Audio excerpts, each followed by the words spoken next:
Thank you for joining us this evening for the regular meeting of the Kailua Neighborhood Board for July. This is the start of our new 2023 to 2025 term.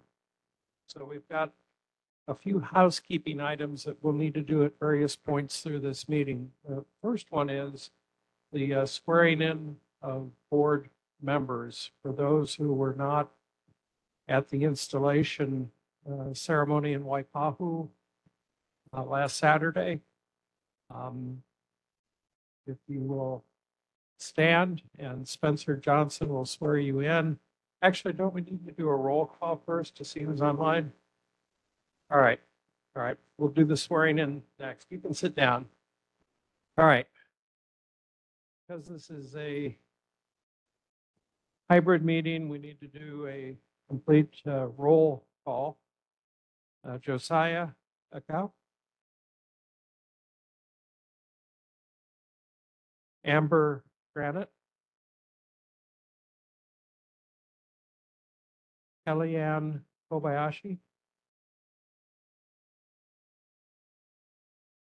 David Laia. Present in person. Jade Lau. Present in person. Mike Lee. Present in person. Lavani Lipton. Present in person. Shauna Moshler. Carol Miyashiro. Present. Present remotely. Kate Ryder will not be able to join us tonight. Claudine Tomasa. Present in person. Steve Trecker. Present remotely. Oh, I'm sorry, there you are. Present in person. Evan Weber. Present in person. Gary Weller. Present in person. John White. Present in person. Donna Wong will not be able to join us tonight. Jeff Zuckernick.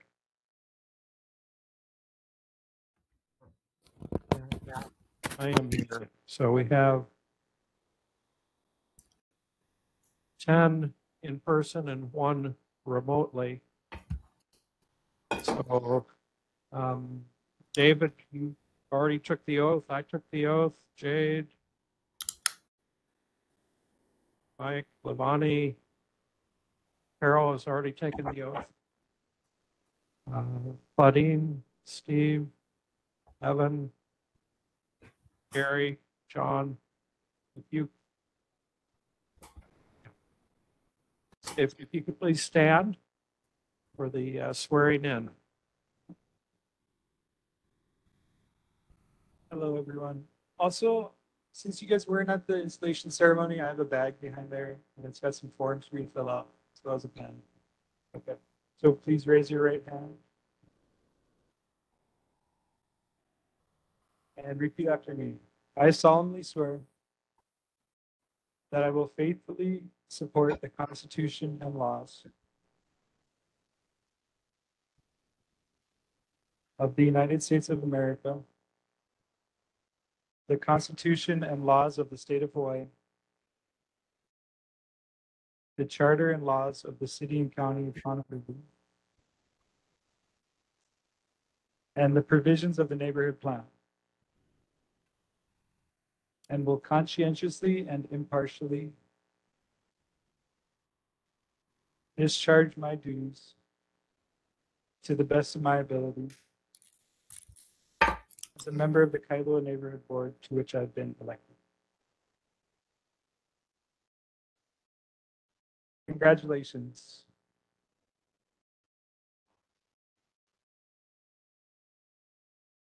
All right, we will take our annual board photograph before the August meeting.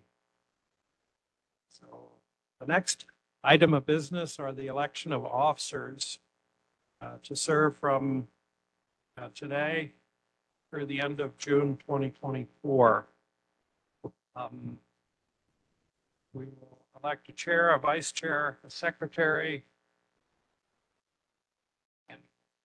and a treasurer. The first office is chairman, chair of the board. Would anyone like to make a nomination? Gary Weller. I'd like to nominate Bill Hicks. Okay, there's a second.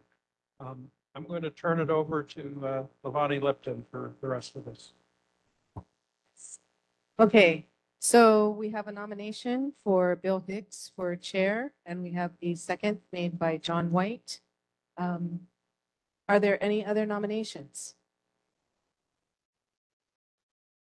Seeing that there are none, can we call for a vote? We'll do a roll call vote.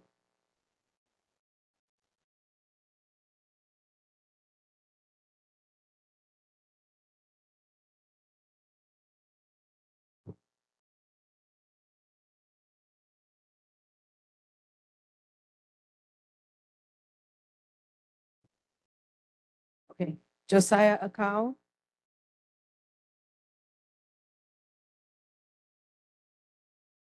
Amber Granite. Kellyanne Kobayashi. David Laeha. David Laeha votes yes. Jade Lau. Jade Lau votes yes. Michael Lee. Michael Lee votes yes. Levani Lipton votes yes. Shauna Moishler. Carol Miyashiro Yes. votes yes. Carol Miyashiro votes yes. Kate Ryder. Kate. Claudine Tomasa. Claudine Tomasa votes yes. Steve Trecker. Steve Trecker votes yes. Evan Weber. Evan Weber votes yes. Gary Weller. Gary Weller votes yes. John White. John White votes aye. Jeff Zuckernick. And Bill Hicks. Bill Hicks votes yes.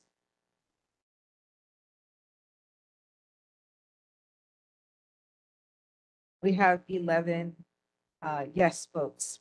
Congratulations, Chair Hicks. Mahalo.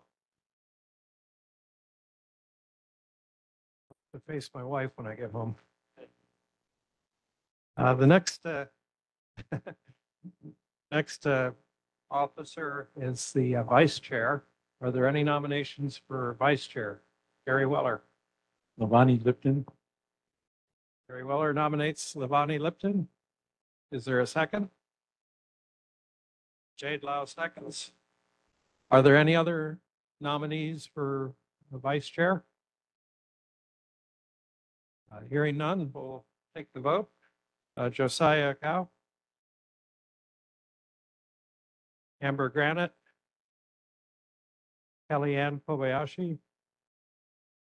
David Laia. Yes. Jade Lau. Yes. Michael Lee. Yes. Levani Lipton. Yes. No reluctance in that voice. Shauna Moschler. Carol Miyashiro. Yes. Yes. Kate Ryder. Claudine Tomasa. Yes. Steve Trecker. Yes. Evan Weber. Yes. Gary Weller. Yes. John White.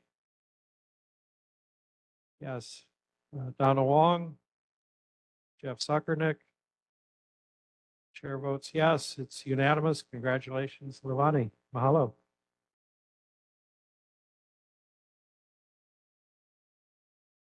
The next board officer is the secretary. Are there any nominations for secretary?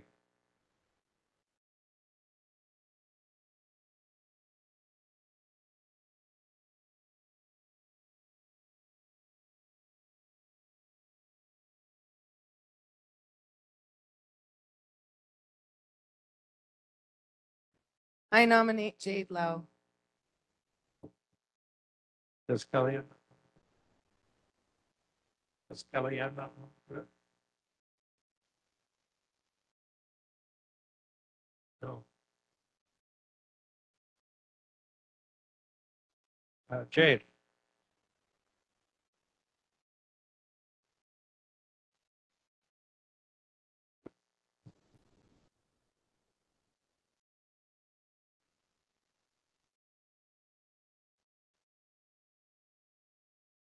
All right, there are no nominees currently for secretary. One more chance. Any nominations for secretary? Otherwise, we'll defer it until August. All right, we will defer that. It turns out that we do need a treasurer. Are there any nominations for treasurer? I nominate Jade Lau. Jade Lau is nominated by Levani Lipton. Is there a second?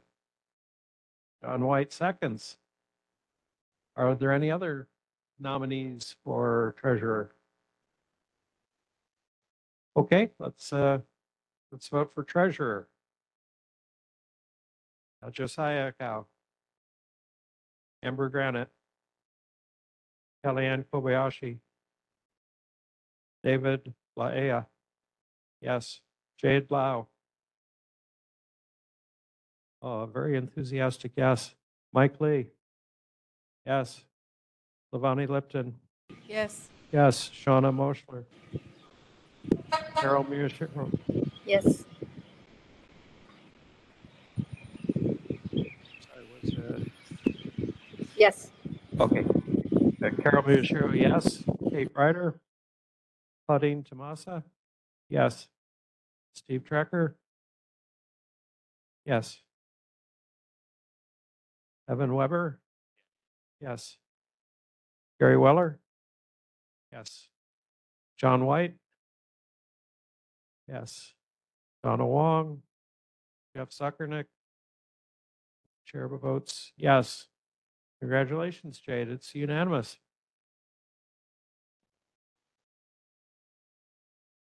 Are there any other officers that any member feels that we should establish?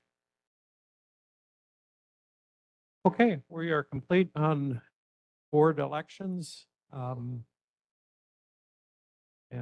we'll address secretary in the August meeting.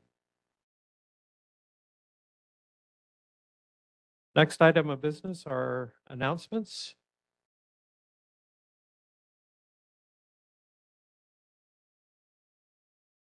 There will be a Kailua Emergency Preparedness Fair on August 26th, which is a Saturday, from 9 a.m. until 1 p.m. at the Kailua Town Center.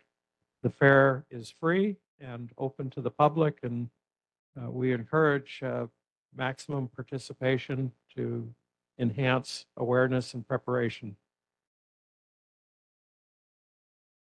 Alexander and Baldwin and the Hawaii Symphony Orchestra are pleased to announce the return of Symphony in the Park at Kailua District Park. The free family-friendly concert will be held on Wednesday, August 2nd at 5:30 p.m. at the Kailua District Park's Pavilion and Lawn. That's right here. And you can stay after the symphony in the park, camp out overnight, and the next day we'll have our August meeting. So Wednesday, August 2nd, 5:30, right here. The orchestra will perform renditions of symphonic hits and music from the stage and screen, including selections from The Sound of Music, Jurassic Park, Star Wars, and E.T. Bring a picnic blanket and dinner. More information is available at myhso.org, myhso.org. Terrific event last year, and we look forward to it again this year. Are there any other announcements? Yes.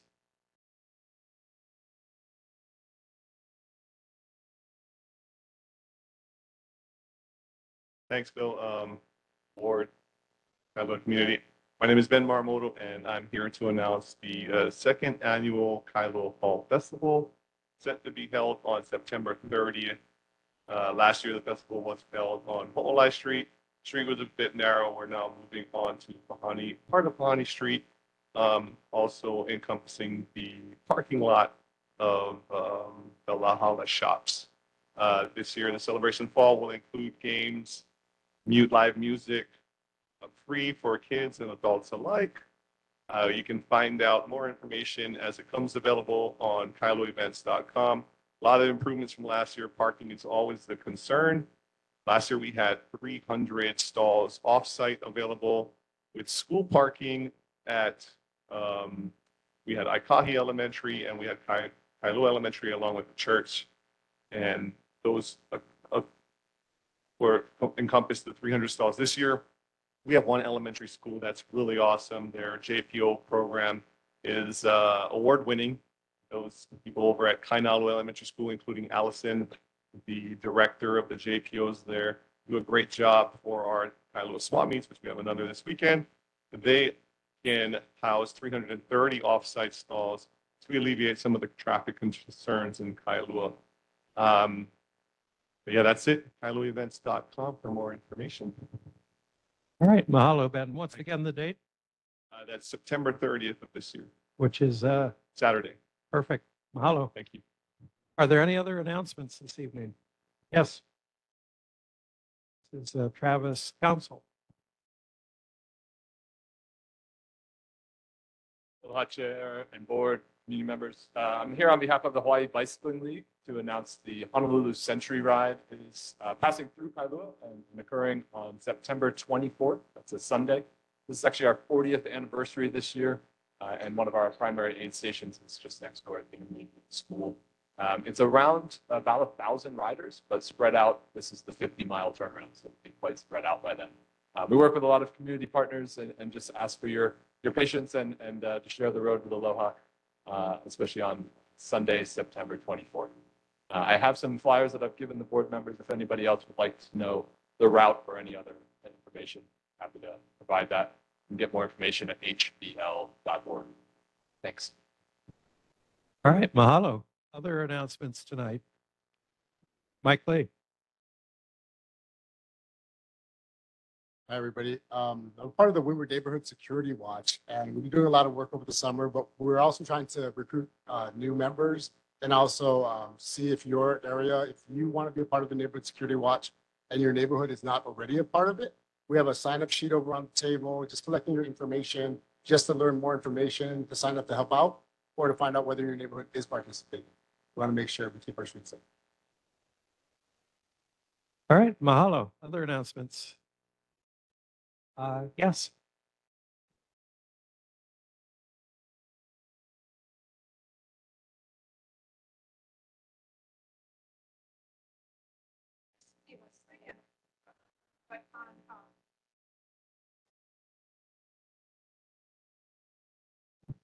Doing a Hamakua Canal Community Cleanup event. It's our fourth one. It's from 8 in the morning to 11, but you don't have to stay the full time. You can pick up some trash and eat whatever. The thing that's rather special about it is because the State Department of Land and Natural Resources is involved, you are allowed to take kayaks to the canal, which is great because there's a lot of trash in the water. Otherwise, there's plenty of trash on the shore. You don't have to go. So I've got a lot of flyers here. We'd love anybody can to come or tell your friends and neighbors. So it's always a lot of fun. We give certificates of participation, which children particularly like. All right, mahalo. Other announcements. Yes, Evan. Okay, is it just kayaks or one? Like, not canoes or anything? Not the.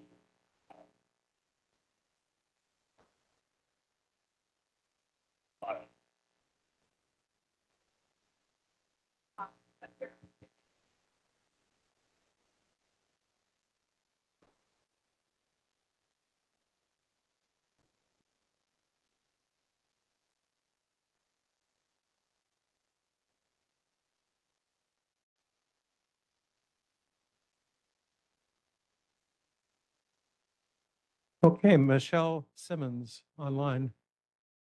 Hi, I'm Michelle Simmons, and I'm here on behalf of the Aloha State Bicycle Racing Association. And I'm announcing that we are holding the annual Dick Evans Memorial Road Race on Sunday, August 27th. That this race typically has about 100 people who are riding their bikes around the island. It starts and finishes in Hawaii Kai. So some residents of Kailua may see riders coming from Kaneohe through Kailua. We asked for your patience with driving through the area. It'll just be a couple hours and really only about 100 riders. The event is permitted by the city and county of Honolulu and USA Cycling. Registration is open to the public, and bicycle riders of all skill levels are welcome to join us. More information can be found on the asbra.org website. That's asbra.org. And I just want to thank you for your support. And if there are any questions or concerns, I'm happy to answer them or pass them on to the race committee. Okay, any questions? All right, mahalo. And just to close things out, big mahalo to the Kailua Chamber of Commerce, A&B, and all the many sponsors of the Kailua 74th Annual 4th of July Parade, and the more than that, I think it was 77th Annual Kailua 4th of July Fireworks. A terrific day on the 4th of July, and a terrific turnout for both events. So mahalo. Next order of business is a board vacancy. In Subdistrict 2, Enchanted Lake, there are 5 seats and we only had 4 people in the election. So we have an opening for Enchanted Lake Subdistrict 2. And this is for the term ending June 30th, 2025. Board members may nominate candidates to fill the vacancy. Proof of subdistrict residency is required. Candidates may speak for 3 minutes prior to board voting. Are there any nominations for the Enchanted Lake open seat? Okay. I actually have 2 nominations because 2 people approached me. And when you make a motion or a second something, it's not necessarily that you support. It's that you introduce it for discussion, and so there's no conflict of interest to make 2 nominations. First person I would like to nominate is Cheyenne LeBeau. We became acquainted with Cheyenne LeBeau at our June meeting, where she was selected to fill a vacancy for the term that ended June 30th. So she was selected and participated in our last board meeting. Cheyenne is a real estate agent in Enchanted Lake. And is there a second? Jade Lau, second. Cheyenne, you're online? Yes, sir. I'm Okay, here. Cheyenne, you gave us a 3-minute introduction a month ago. This is an opportunity to reintroduce yourself. Okay, great. Can you guys hear me okay? Okay, great. My name is Cheyenne LeBeau. I live in Enchanted Lake. I've lived in Hawaii for 5 years, and I came directly to Kailua originally and have been here for the 5 years. I feel like Kailua is my home. I really don't want to live anywhere else on island. I really truly love Kailua, the community, all the things that Kailua has to offer, such as the festivals and the fairs and the parades and such. I am a real estate agent. I been doing that for over 6 years. I've also been involved with many other board boards. One being the Board of Realtors. I was on the board for a short time on that before we actually moved to Hawaii. I've also been the president of our insurance. It's like a nonprofit insurance lodge. So I was president for a couple years for that. Also, my church ladies group, I was president of that committee as well. So I do have experience, and I would be very honored and grateful to be a part of this. Again, like I said, I love Kailua, and I would love to help make Kailua the best that it can be. And that's why I'm running for the board, and hopefully, oh, sorry, go ahead. No, go on. Oh, yeah. And hopefully, that I can be a part of it with you guys. I would be very honored. Thank you so much. Cheyenne is not with us tonight because she's not feeling well and did not want to, spread it to anybody here. So we appreciate that. Are there any Absolutely. questions for Cheyenne LeBou? All right. I would also like to nominate Travis Council. We just heard from Travis. He is the executive director of the Hawaii Bicycling League, a longtime Kailua resident. Is there a second? All right, Jade Lau, another second. Travis, if you could spend about 3 minutes introducing yourself.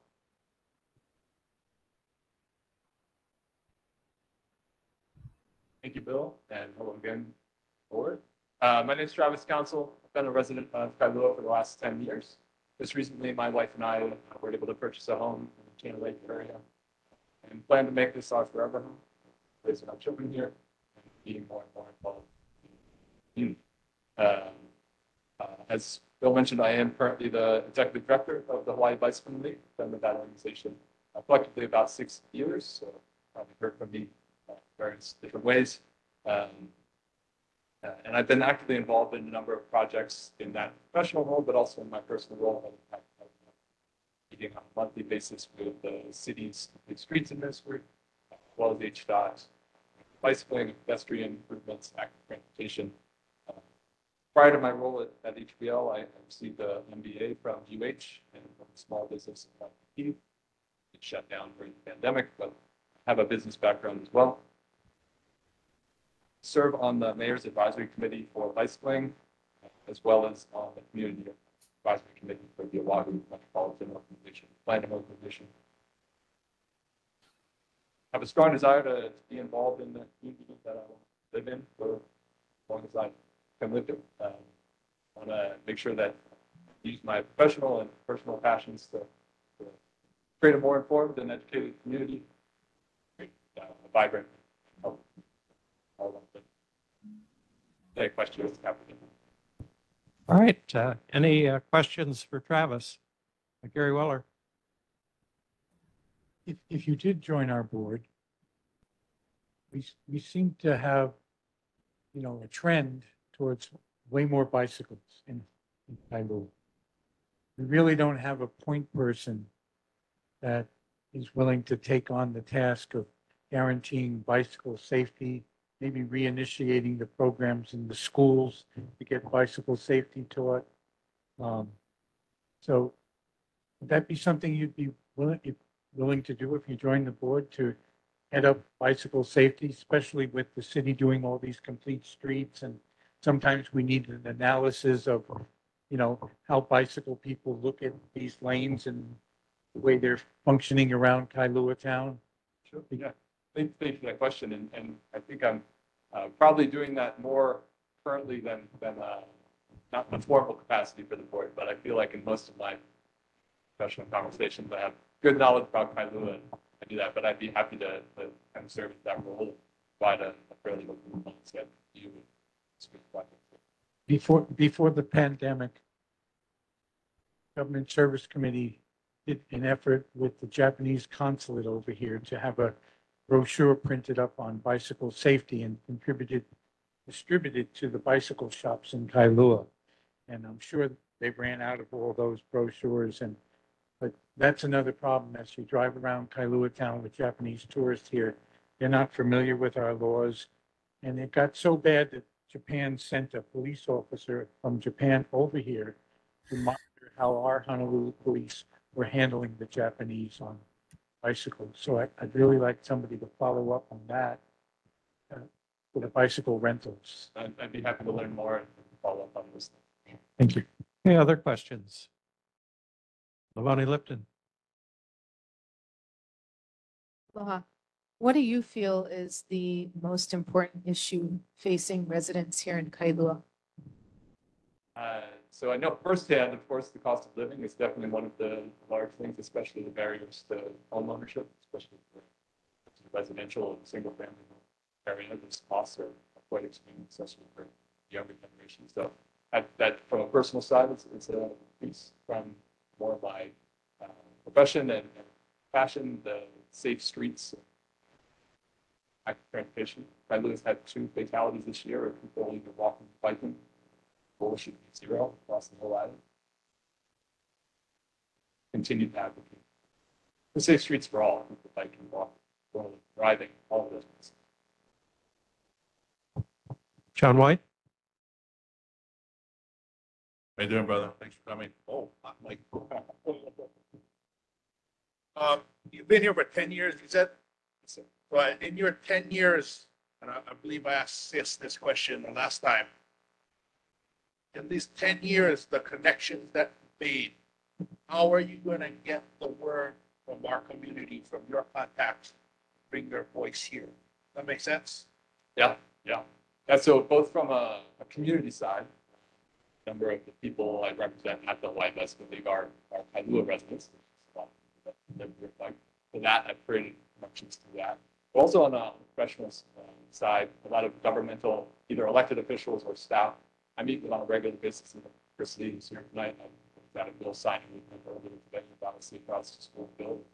So I feel like I have 10 years of connections and relationships that I've built, not only with community members, but elected officials and others that I'm more than happy to expand the ceremony.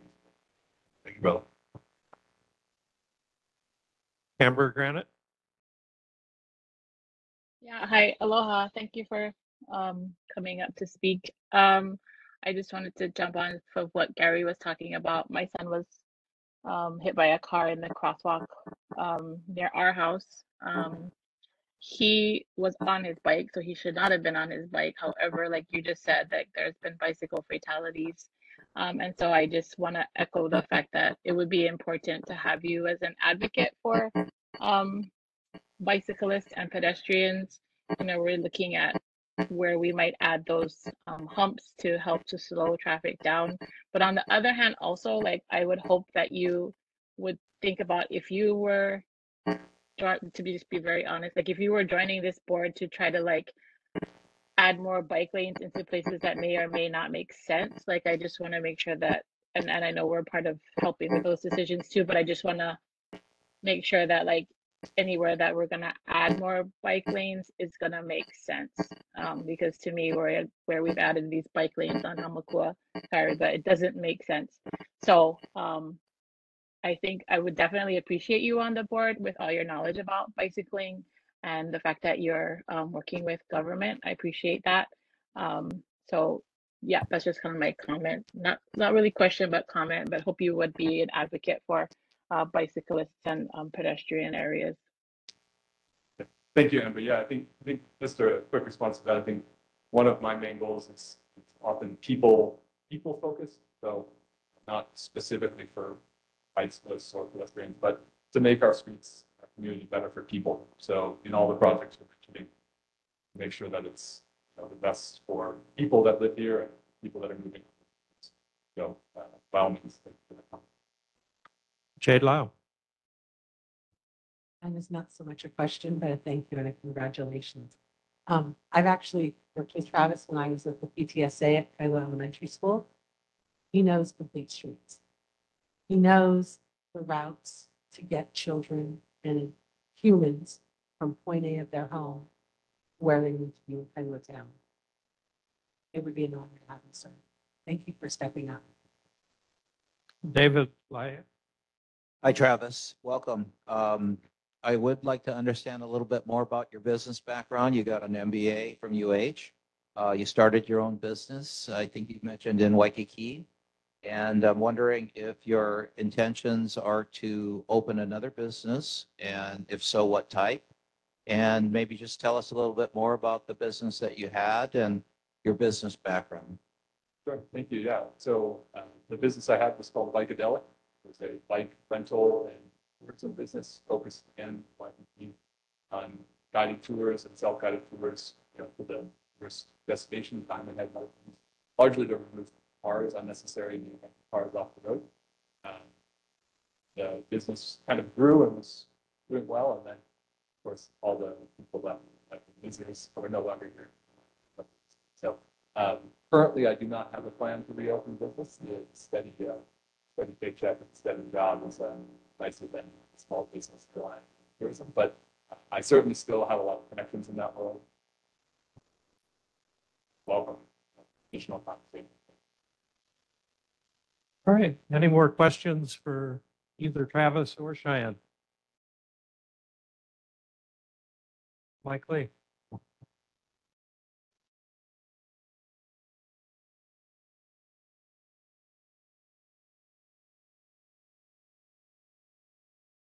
Yeah, if you could say that with the microphone, please. Do you feel that a business like Bikeadelic has a place in a unique place like Kailua?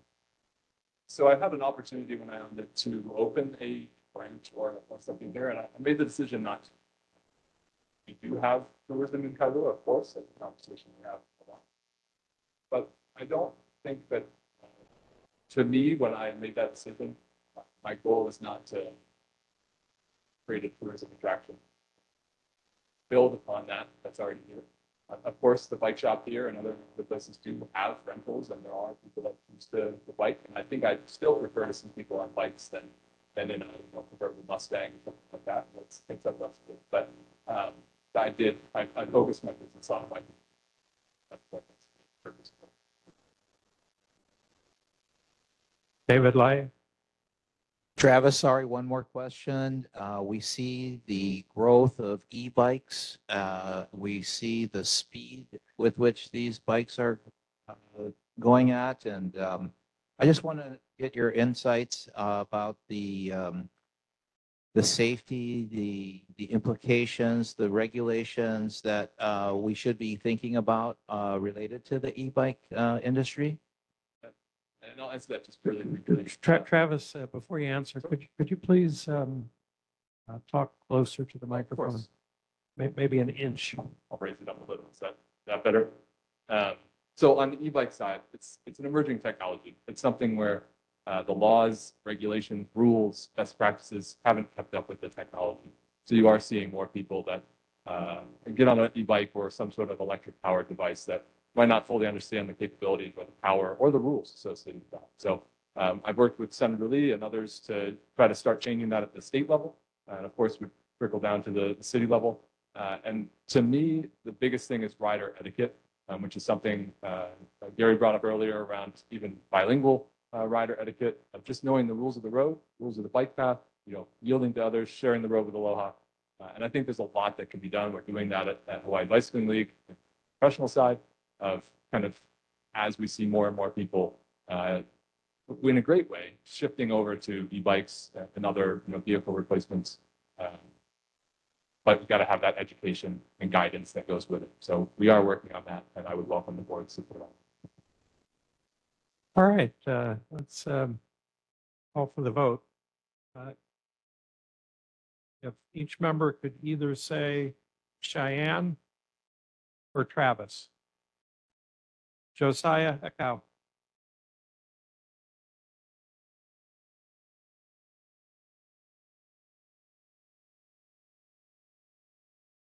Amber Granite. Travis. Travis. Kellyanne Kobayashi. Travis. David Laea, Travis, Travis. Jade Lau, Travis.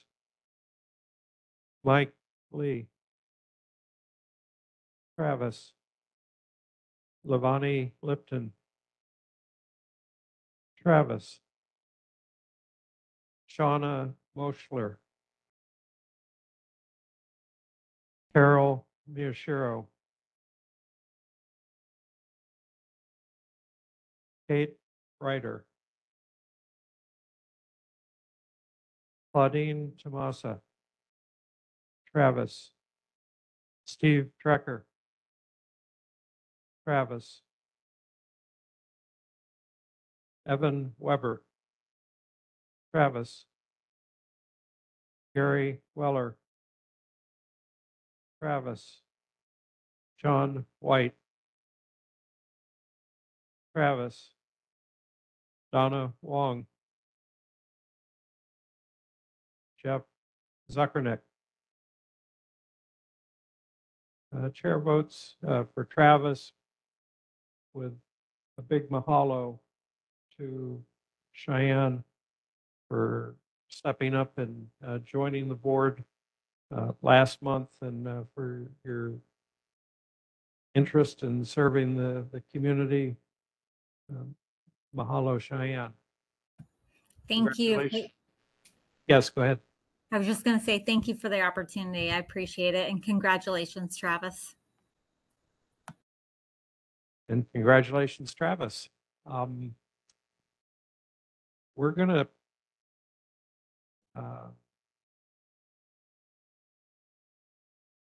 recess for just a second to check the speaker's microphone and to swear in Travis.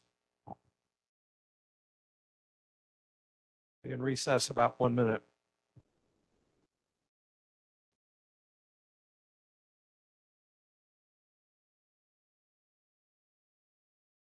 Roz, you noted in chat that you were not hearing the discussion in the speaker microphone. Did that improve when Travis got closer?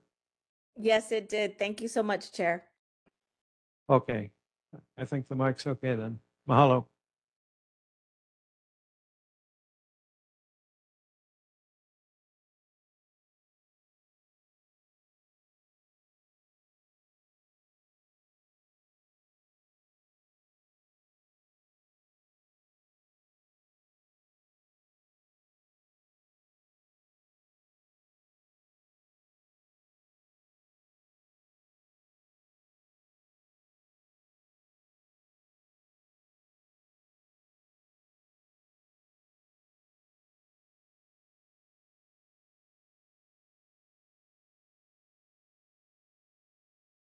Well, we are in recess. I'm going to start passing the Kailua Neighborhood Board correspondence binder.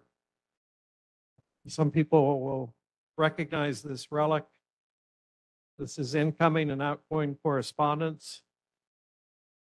We didn't use it when we were online only. And when we resumed in person, everybody said, yuck, I don't want to touch something everybody else touched with COVID. But today I'm going to try to pass it down the line. Please initial the review sheet, and we'll try to get this practice restarted. Okay, swearing in is complete. We have a seat for Travis. All right. The meeting is resumed. The next item of business are public agency reports. We'll start with the Honolulu Police Department. HPD.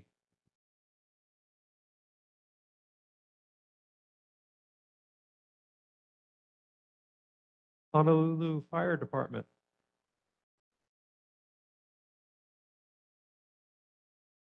Hello. Yes, ladder 18. Okay, that's us. Hello, everybody. I'm Captain Kolu Pokawa from the Kailua Fire Station. The statistic provided represent the number of incidents in the Kailua area for the previous month. Incident statistics for June 2023: fires, structure fires 0, wildland or brush 1, nuisance fires 2, cooking fires 1, activated alarms with no fire 11. Emergencies, medical emergencies 105, motor vehicle collisions with pedestrians 0, motor vehicle crash collision 2, mountain rescues 3, ocean rescues 1, hazmat incidents 0. Previously requested information from the last meeting regarding an updated cost on rescues are as follows. Rescue personnel and helicopter pilots are on duty 24/7, and their salaries are already calculated into HFD's operating budget, whether they are deployed to a rescue or not. The total cost of helicopter operations, including personnel, is approximately $2,466 per hour. The fire safety tips and announcements for June. Fire safety tip: grilling safety. Keep these tips in mind as you enjoy summer events and activities with family and friends. Always use barbecue grills outside, away from doors, windows, vents, and other building openings. Place the grill well away from siding and deck railings and out from under eaves and overhanging branches according to the manufacturer's instructions. Keep children and pets at least 3 feet away from the cooking areas and keep starter fluid, lighters, and matches out of the reach of children. Cook with caution. Be alert and stay at the grill while cooking. Never leave a hot barbecue unattended. Light a propane grill only with the cover open. If the flame on the propane grill goes out, turn the grill and gas off and wait at least 5 minutes before relighting. Periodically remove grease or fat buildup in the trays below the grill so it cannot be ignited by a hot grill. Let the coals completely cool before disposing in a metal container. Never empty coals directly into a trash can. Do not store or use a grill on a porch or balcony, including any porch or balcony on an upper level of the building. Always store propane gas tanks outside of buildings or garages. Remember to properly inspect and maintain the tank, fittings, and tubing according to the manufacturer's instructions. Vapors leaked indoors can be easily ignited by pilot lights or electrical equipment, causing an explosion. Should you have any questions, please email the HFD's Community Relations Office at hfdnhb@honolulu.gov. Mahalo. All right, mahalo. Questions for HFD? Gary Weller. 2 questions. Would you repeat that amount of money on the helicopter? So the total cost of helicopter operations, including personnel, is approximately $2,466 per hour. And that includes the operation of the helicopter itself, fuel, maintenance, all that kind of stuff? Yes. Yes. And it usually is manned by how many fire department people? 1. 1 in the pilot. One pilot, and then depending on the amount of rescue personnel needed. Thank you very much, sir. You're welcome. All right, any questions online? Melody Aduja.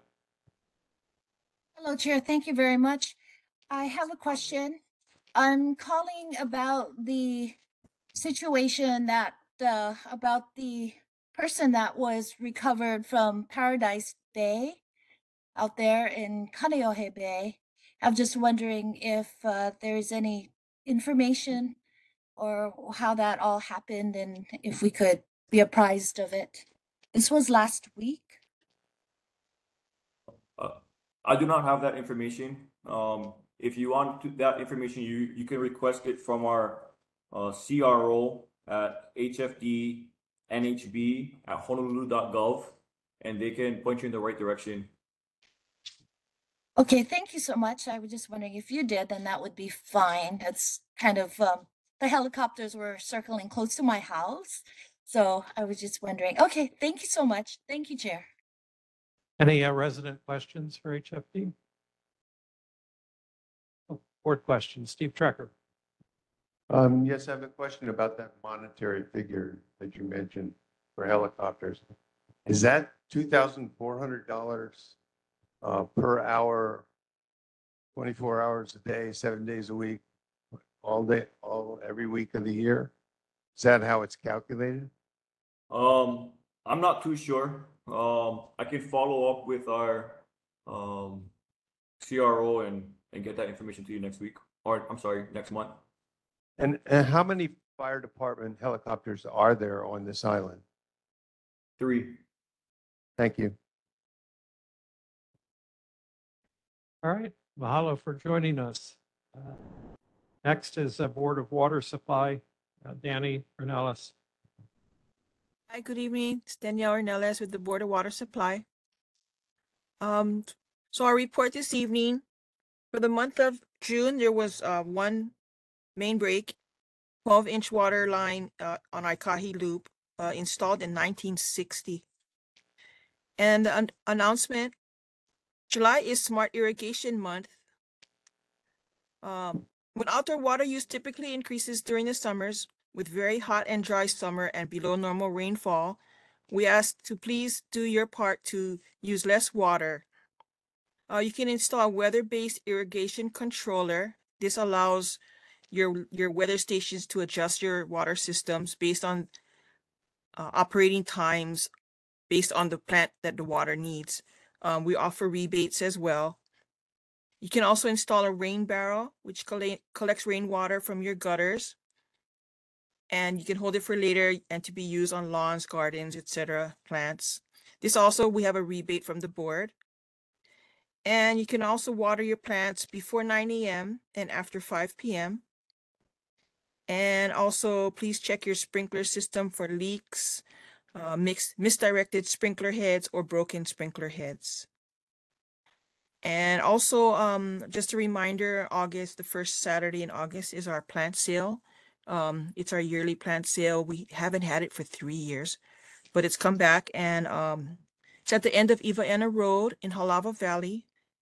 And it is free, and we hope to have a good turnout. I'll have more information about that next month as well. And any more questions regarding the irrigation, we can check our boardofwatersupply.com website. Any questions? Hello, Danny. Questions for Board of Water Supply? John White. Hi, Daniel. You have an Hi. update about the water tank? Still concerned about the volume? We're going to a smaller tank and we have more people. Very concerned still. I haven't slept in 6 months. I'm joking, but do you have an update on that? And is there any chance that we get up that gallon amount? Oh, yeah, that the one up Kapa'a, right? The one up by Kalaheo. Yes. Yeah. Let me get another update for next month, or I can also email you. But there was no status, and from the last that they said, they haven't even initiated any work there. But I'll get an update for that. Sorry. Thank you, Daniel. All right. Any other questions online? Okay. Mahalo, Danny. Thank you. Marine Corps Base, Hawaii, Major Gordon Fox. Good evening, everybody. Can you hear me? Loud and clear. Perfect. Okay, so first up, big mahalo on behalf of Colonel Bevan for the invitation and opportunity to participate in the Independence Day Parade this week. And then also thanks to the community for sharing your comments and concerns with the base regarding the Navy C-40 hangar environmental assessment. Lastly, on 16 July from 5 a.m. to 6 p.m. is the John D. Capico Canoe Regatta. This year, base access is open to all competitors and spectators with a valid government ID. And pending any questions, that's all we got from Marine Corps Base Hawaii. Mahalo. Questions for Marine Corps Base Hawaii tonight? John White. Last meeting I asked, I believe it was one of the colonels game. So where somebody's new that we see at the meeting. So, but I asked about access to the fields for the sports, because all of the Marine children usually come outside to play on our sports leagues, and we have issues with field permits. And I know there's a lot of beautiful fields not being used on the base currently. Last time I was there, a lot of jumping jacks going on and marching, but I think we could use those fields for a better purpose with football and baseball, soccer for the kids, especially because we have a large attendance of military children on the outside league. You could follow with that for next month. Appreciate that. I will. Yeah, I remember you asking the question last month, and I owe you an answer on that. I'll follow up with some folks here on the base and get an email over to Chair Hicks to get to you. All right, mahalo. Other questions for Marine Corps Base Hawaii? Online? All right, mahalo, Major Fox. Next is Mayor Rick Blangiardi's representative, Jim Ireland, online. Hi. Jane. Yes. Jane Enright, again. Yes, I know. It's becoming, but it's fun for me. So thank you for having me. Director Ireland is out of town this week, so I am here on his behalf. A few of the issues that I have to report on, excuse me, I got to read a couple of notes, but one, of course, is the overgrown trees and the brush on Kapa'akori Road. I am told that they are clearing it and it is expected to be complete in just a couple of days. They gave me the date of July 8th. So we hope that that is taken care of. Please let us know if it continues to be an issue, which unfortunately it probably will, but just keep us updated with that. The next one was the mulch and tree trimming up at Kaneohe Community Garden. Division of Urban Forestry arranged for tree pruning to be performed and completed by the end of September. Mulch was delivered June 22nd. And a big thank you to Mr. Laeha, I hope I said that correctly, for all your help with getting this done, because you had a huge part in making sure that happened. And lastly, Jeff Zuckernick, you brought up with the overgrown trees and brush on the bridge between on Oniava, between Mokapu and Kainui. Work on that is expected to begin next week. So that is all I have. If anybody has any questions for me. All right, questions. John White. In person, baby. We hear a lot. I asked you before, Shane, about filling vacancies in the city, especially for the Parks and Recs. Parks and Recs still suck. The bathroom right here sucks. I walked in there before I came in. I can't say the word that's spray painted on the wall. You know what I mean? I can't say the word out loud. But it's here. The office is right here. It's crazy. It's crazy. I took my sons to Corp to play baseball. You guys know where Corp is, Patsy Ming? There's 75 baseball fields. I go in the bathroom. It's filled with shit and toilet paper. And there's little kids wondering, what am I going to do? I'm in there. I don't know. Sorry, boys. Got to go in the bush, go in the tree. I don't know what to say. I'm going to keep bringing this up over and over. Maybe Rick's going to show up one day over here. Laura Thielen, where you at? I'm calling you out. She's still not here in person. I came for that reason to talk to you guys in person. This has to get fixed. If you guys can't fix it, give me the money. I'll fix it. I'll get my boys. We'll do this over the week. I'll pick this whole place on my friends. It's simple, but you got to get people here and on the job doing the damn thing. I live next to a park too, and I don't just bring this up because I live next to a park. because I take care of my own park by myself if I have to. We got a part-time guy. He's hoping he gets the job full-time. He's hoping. But he has to take care of 7 parks, and he's a part-time guy. How is this even an issue? Right? I don't know. Maybe we got a city council got a pay raise. I'm down to give the city guys a pay raise if they do the damn job, right? But if we don't have anybody there, what are we paying taxes for? I don't understand. What is all this property tax? I'm looking at this pamphlet. I don't even understand it about the property tax going up. What is it going to? I don't know. I don't know, but all I do know is the parks suck. Somebody got to do something, or we got to burn this place down for it to get fixed. I don't understand. So still waiting on Thielen to call me up, and I'm still waiting on Rick. Esther, you do a great job. Thank you. She always answers my calls. Thank you, Shane. So Thank Jim, you. get back from vacation. Okay, I will. So one part-time employee has the responsibility of maintenance on 7 parks. That's correct? Yeah. And not just him. I talked to all these park guys. You guys know I'm the park guy. I'm a coach. We're at all these damn parks all the time. They don't have gloves, medical gloves to scrub the toilets, to clean the urinals. I want to see you guys go to Pumice Stone and scrub the urinal in there without a hepatitis 12 shot. I don't know what you need, you know what I mean? But it's gross. I wouldn't do it without gloves. I barely scrub the toilet in my house without gloves, the pumice, you know what I mean? Let alone this. This is crazy. It's like a haunted house in here. I'll dare you guys to go in the men's bathroom after this meeting. It's a shame. It's a complete shame. Brothers talking about tourism in Kailua. Tourists get over here. I know they come over here. They make it this far away from the beach. Kailua Beach sucks too. Kailua Beach Park bathrooms. Where the hell is everybody? When I'm on the job, I'm at the job. You guys know, because when you guys go to the store, all the stuff's on the shelves, because we got guys on the job. I'm selling. But I don't know. Okay. Well, we cannot blame these guys that are here because they're undermanned, they're understaffed, under budget, and undersupplied. So again, sorry for burning your ears. I know this is for Jim, so he always eat dinner.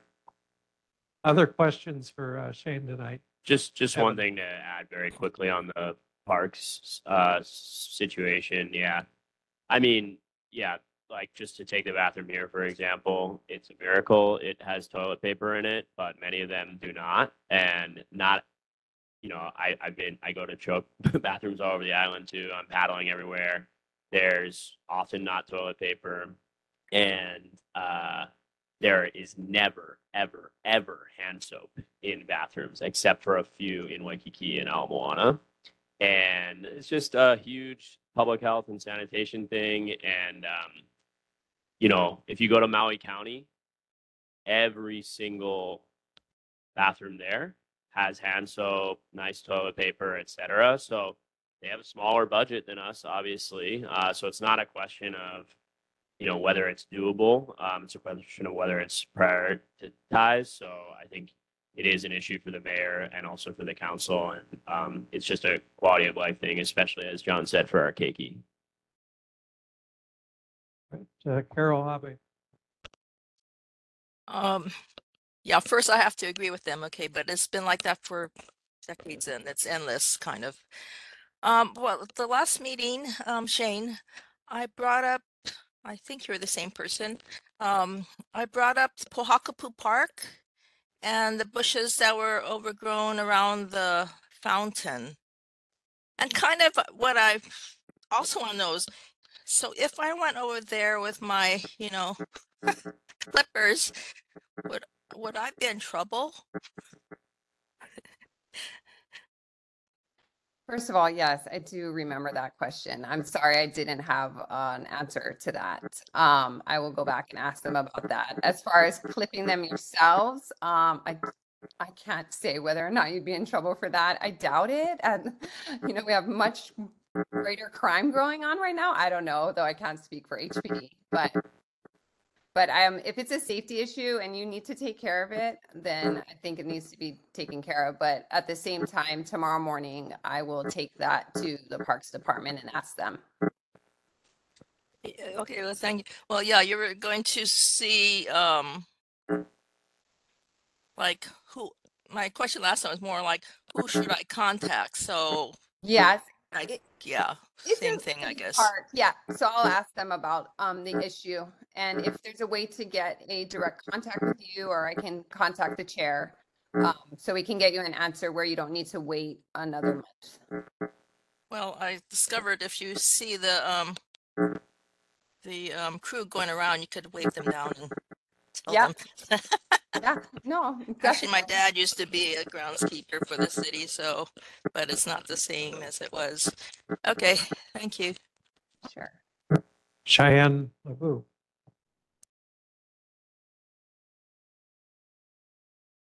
Sorry about that. I don't want to beat a dead horse, but I agree with John. When I did first move here from the mainland, I lived on the coast of North Carolina, which was a beach town as well. I was extremely shocked at how the bathrooms looked, especially for how much it costs to live in Kailua, and just that we're supposed to be a very beautiful, nice town and have one of the nicest beaches in the country. So it's just kind of very sad and shocking. And it is kind of a hazard of hygiene and things like that. So that's all. Yeah, and just so you all know, I was born and raised in Kailua. I've been going to these bathrooms since I was a little Kailua athlete. I have 3 young kids who I will not take in the bathroom. So I hear you. I hear you loud and clear, and I will pass this message along. All right, mahalo. Travis Council. Just want to give a quick plug to the city for their Honolulu 311 app. You don't have that. It's a website or an app. And a lot of times I've reported things like overgrown bushes or broken signs or potholes, and it gives the city a task rather than do everything. It's more of a, this needs to be fixed. So it won't fix everything, but if there's a very obvious or very apparent one, use that app and you'll get a confirmation and they follow up with it and everything. So Honolulu 301, it does work. Good suggestion. All right, other questions for Shane tonight? Any online? Okay, Melody, go ahead.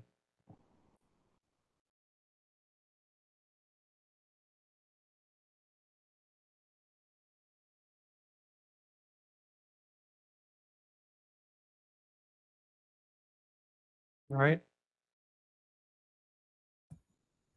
Melody, go ahead. Oh gosh, I'm so sorry. I was on mute and I wasn't already started. Aloha, Shane. All right, so my question is regarding the recent NOV that was issued by the Department of Health to the Department of Environmental Services regarding the Kailua wastewater treatment facility, in which the city was fined $434,350.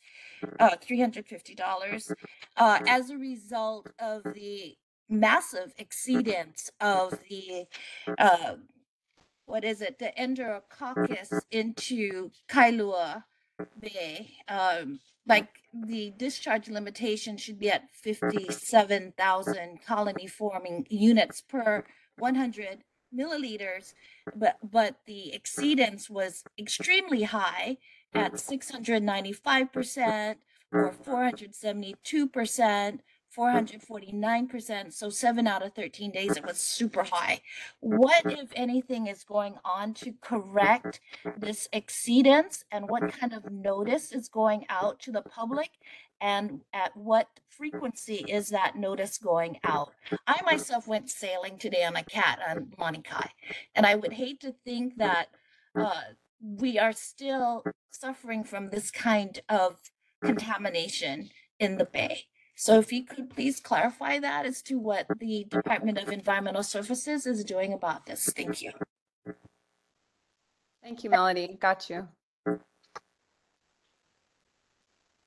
All right, and I think Representative Natalia C.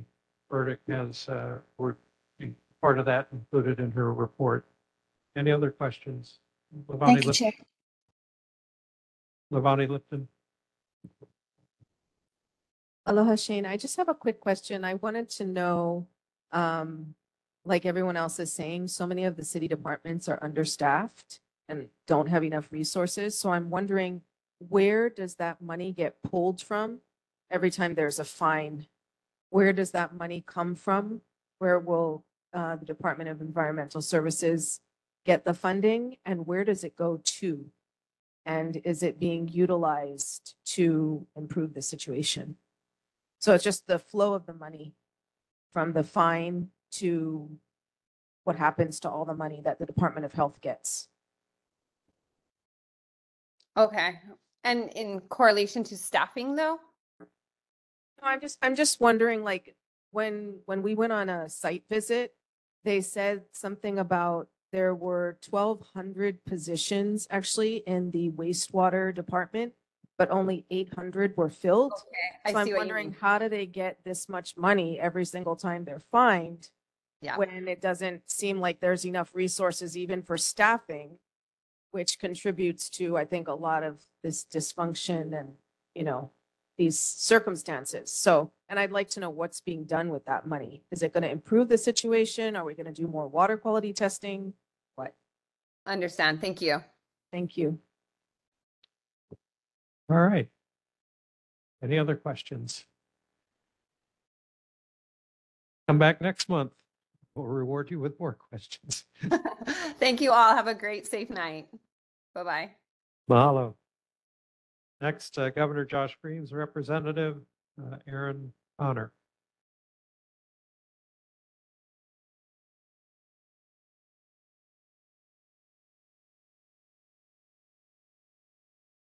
Good evening, board and community members. My name is Erin Connor. I'm here representing Governor Josh Green. First and foremost, Governor Green and his team extends a mahalo for the warm welcome in the annual parade this past week. So we had a great time. And then I did bring Governor's July newsletter.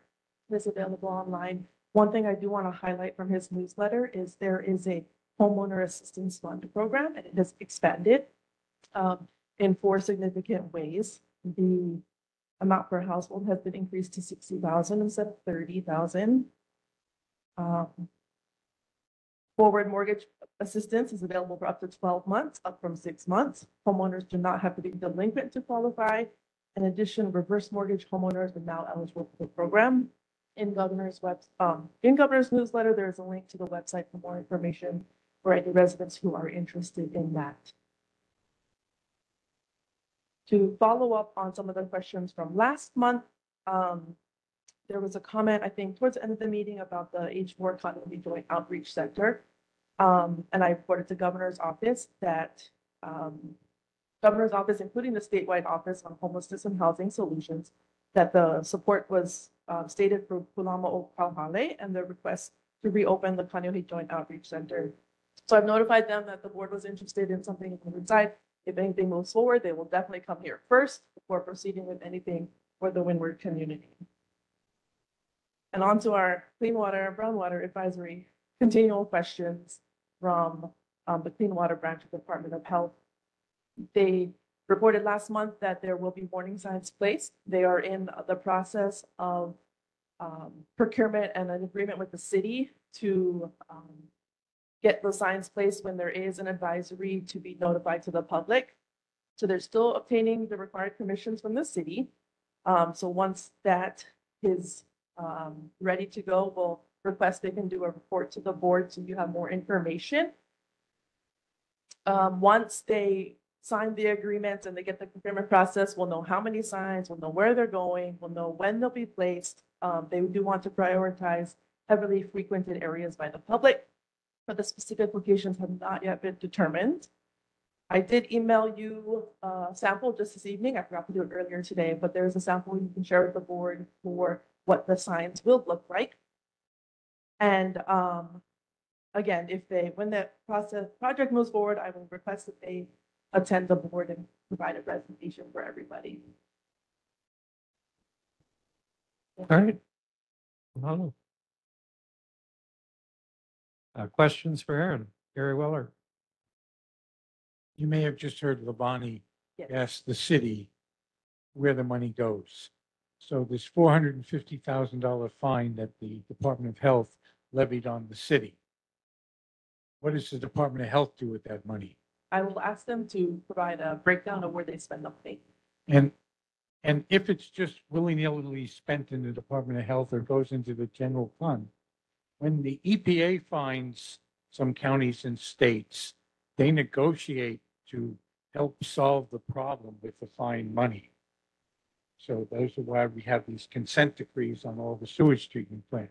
So they find them and then they say, if you do this and this and this and this and this and fix the problem, we'll, maybe only keep 25,000 for administration fee of the fine and the rest of the money they won't charge you for. So I'd really like to know what we're doing here because it's kind of ridiculous for the fine money to go to the state, to the Department of Health that's supposed to be monitoring this and preventing it from ever happening. So I'm a little confused. Thank you. All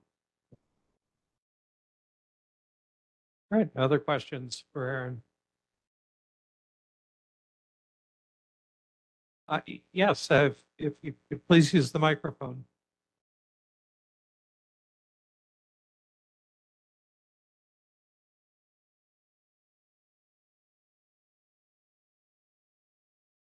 Wesley, and I recently contacted the Department of Health and I'm on their email list, which is very easy to do, and I get an announcement every time there's like groundwater or other kind of contamination warning, and then I get an email when it's down.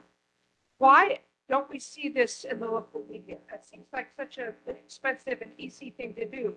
We get the small craft advisories, the high surf advisories. Couldn't we have the groundwater or other contamination advisories on all the radio stations? It's like such an easy thing. I'm pretty sure I've seen groundwater advisories on the local TV stations, on their social media pages, but I will double check with the Department of Health. All right. Well, thank you, Aaron. Thank you. Okay, we'll move on to resident and community concerns.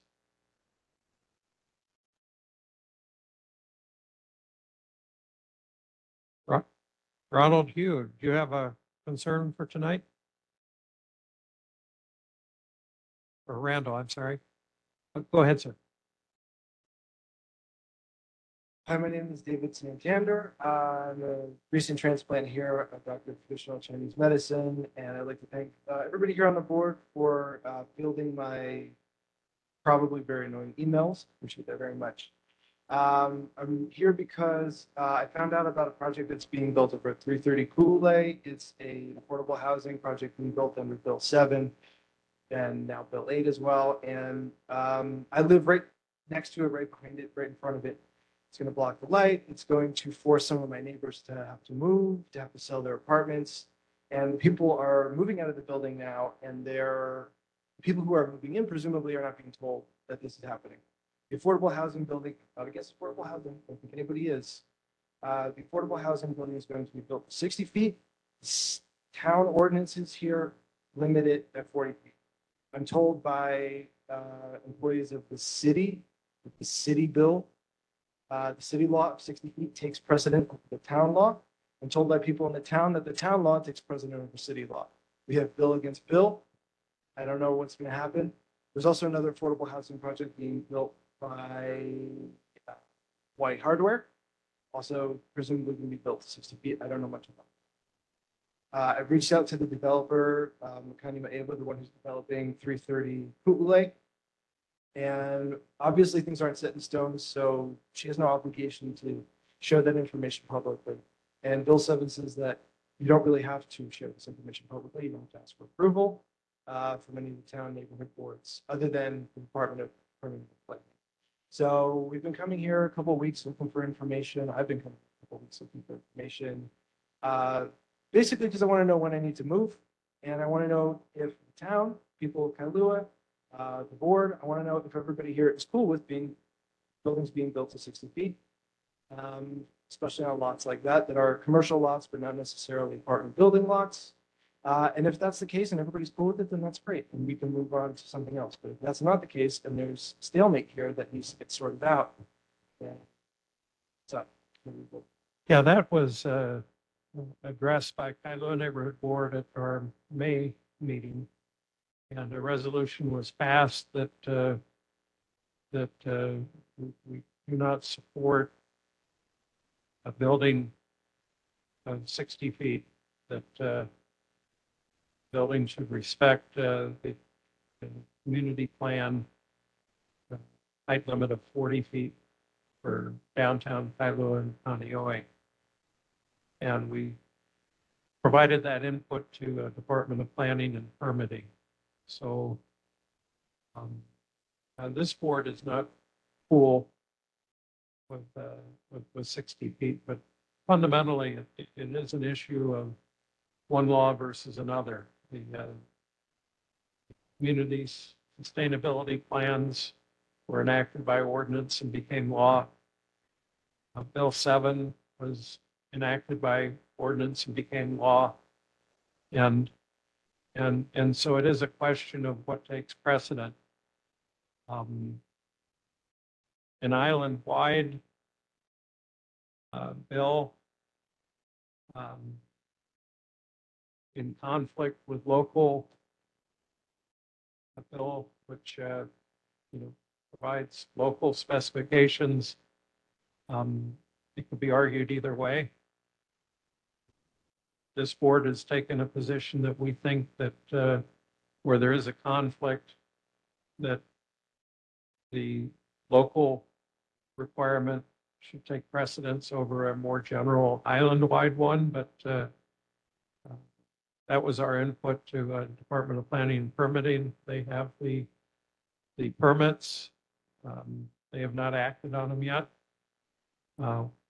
We invited the developer to present so that the community is aware of what the intention of the project is, the pros, the cons, the considerations that a developer has to take into consideration. But she indicated that right now it would be premature to make a presentation. Understandable, and I have nothing against this person or their developing or them making money as developers. None of that. And just one quick question that I have is, what recourse do my neighbors have who own in the building, who are going to lose property value, who are presumably just moving into this building? They don't know that their view is going to be blocked. Is there any way for them to offset their selling fees for them to sell? Because they're presumably going to take a loss in this. What consumer protection, if you will, is there? Yeah, I don't think there's any ordinance or appropriation for remuneration. However, what they can do is register their comments with Department of Planning and Permitting, which decision it is. And DPP always welcomes comments from the public on issues of local concern. Lavani Lipton. I'll just give a quick preview. We did ask this question on our 2023 community survey. And the question was, do you support relaxing building ordinances to allow buildings taller than Kailua's current 40-foot height limit? And 86% of respondents said no. So there is a sentiment here in our community that we do not support buildings taller than the 40-foot limit. And our concerns, at least on Planning and Zoning Committee, is that if this happens, it can set a precedent. So I think people really, if they object, they need to voice those objections, just because if it happens, like, why would anyone else not be, deterred? So. Gary Weller. One more suggestion. I'm not a realtor and I don't know real estate law, but little I do know is they're supposed to give full disclosure. So if the realtors that are selling these units to unsuspecting people that don't know the building's going to be built. And that's common knowledge, which I would assume any realtor in Kailua knows that this is going on. There might be some recourse there. But that's my only additional suggestion. Evan Weber.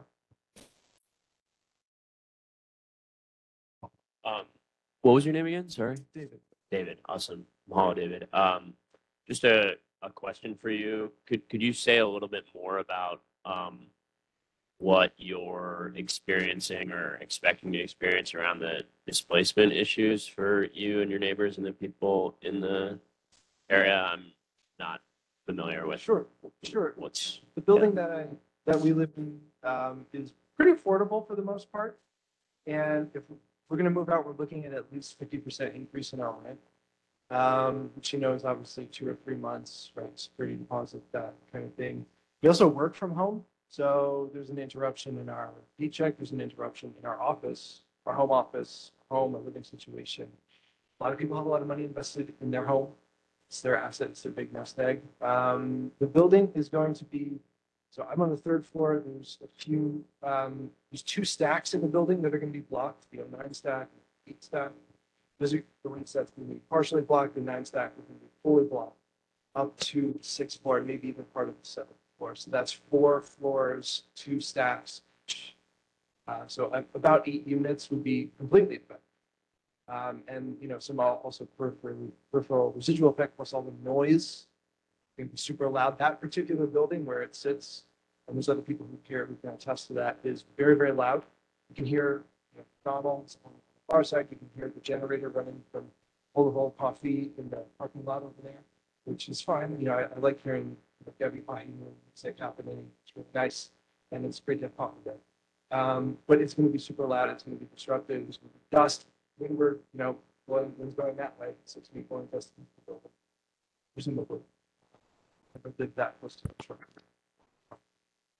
And just to clarify, you live in a building that needs to get torn down, or you just live nearby? So I live in 14, I think over there, Meridian East Building, which is right next to 330 Lake Lot. They share.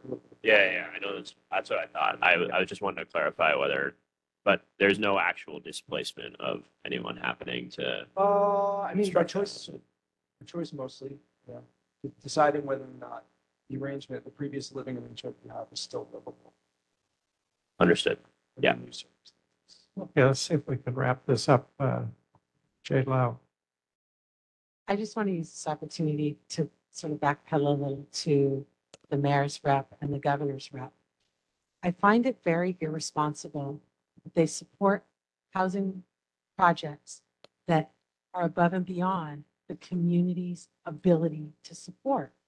This isn't just about people not liking their neighbors or losing a view. This is about adding how many more flushing toilets, how many more warm bodies into an infrastructure that is already fragile. We have already exceeded our written law of our Ko'olaupoku Sustainable Plan. So for both of our leaders, our governor and our mayor, do you not find it irresponsible to support projects that are above and beyond? I can understand you supporting a project that meets the current standard of the community that we can support. But to go outside of that and say, oh yes, I support this project, even though it's going to put additional strain on an infrastructure that is already suffering. We have water mains that are broken because they haven't been dealt with since 1960. We have brown water alerts because our water treatment plant can't handle the inundation of rainwater. Why can't it handle rainwater? Because there's too much other waste going in there as well, that there's no accountability for that. So I would like to take one step back and have both of our representatives take that back to your boss and ask, how irresponsible is your leadership in this moment? So I appreciate you for coming forward. I appreciate everybody that brings their voice to the table. And it's really good to have people be heard when it supports what we all codified into law. Thank you. Okay, mahalo. Other resident and community concerns this evening? I just had a question for Jade Lau and that. This is Carol Abe. Well, we're going to do in person and then we'll shift to online. So yes, ma'am.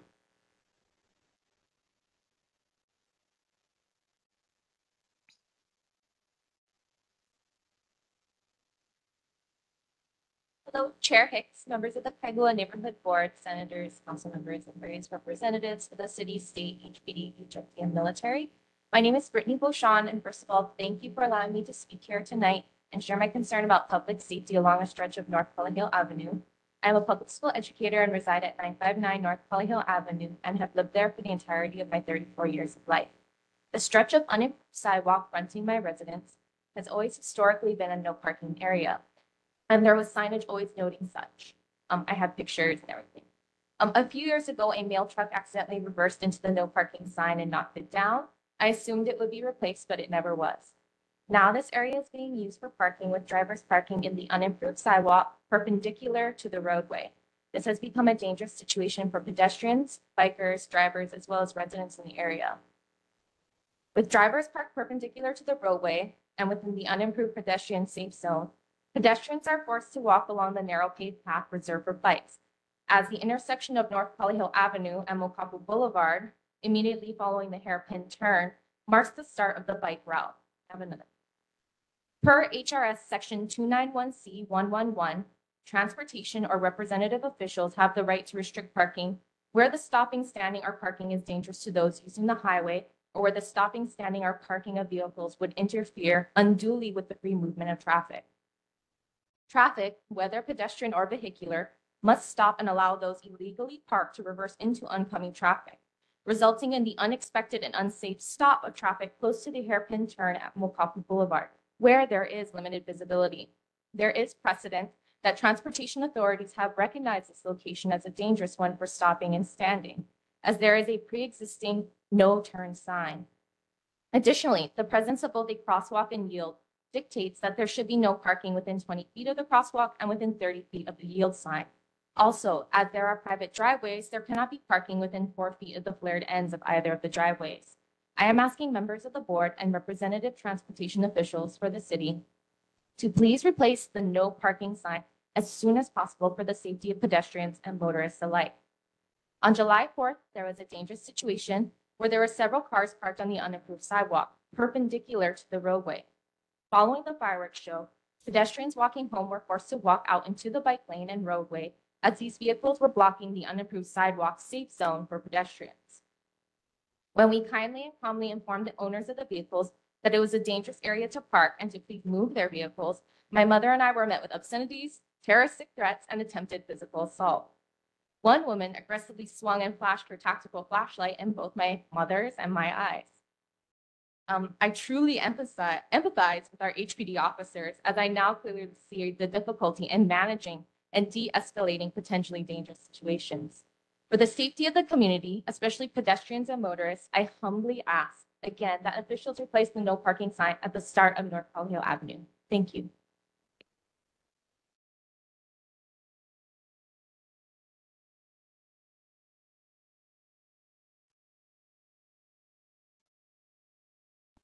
Okay, mahalo. Other community resident concerns. Carol Abbey. Okay, no, I was just wondering about if Jade Lau could update us on the Kihapai Hale. It seems to indicate that the project has started, and I was wondering, has it, since you're right next to it? Yeah, Jade does not have an update. Oh, but she has seen, I mean, she lives right there, right? So would be able to see whether or not there's like Carol, cranes. Yes, where, hi. where, Yes. which one are you referring The to? one where the parking is going into Hardware Hawaii, but it's called Kihapai Hale. Oh, this is the one that's supposed to have the magic elevator for parking lot and all that cool stuff? I The know it's six zero- stories zero and then impact? it's like vertical, it's a long, so one lot is over Right, on, it's split, if I understand Wailepo correctly, and, it's, right, if I understand correctly, it's the one that is Malka of Hardware Hawaii, Makai of Timmy T's. They have supposedly purchased both lots, the lot that is right, on the Kiopai side and the lot that is on the Wailepo side. As far yes. as I know, and I am in that area often, the Wailepo side still has homes occupied on it. So I don't think it's moving too quickly at this point. Oh, okay, Right. great. The Kailua Lofts project will go in there as well. Okay, yes, sir, you have a question or comment?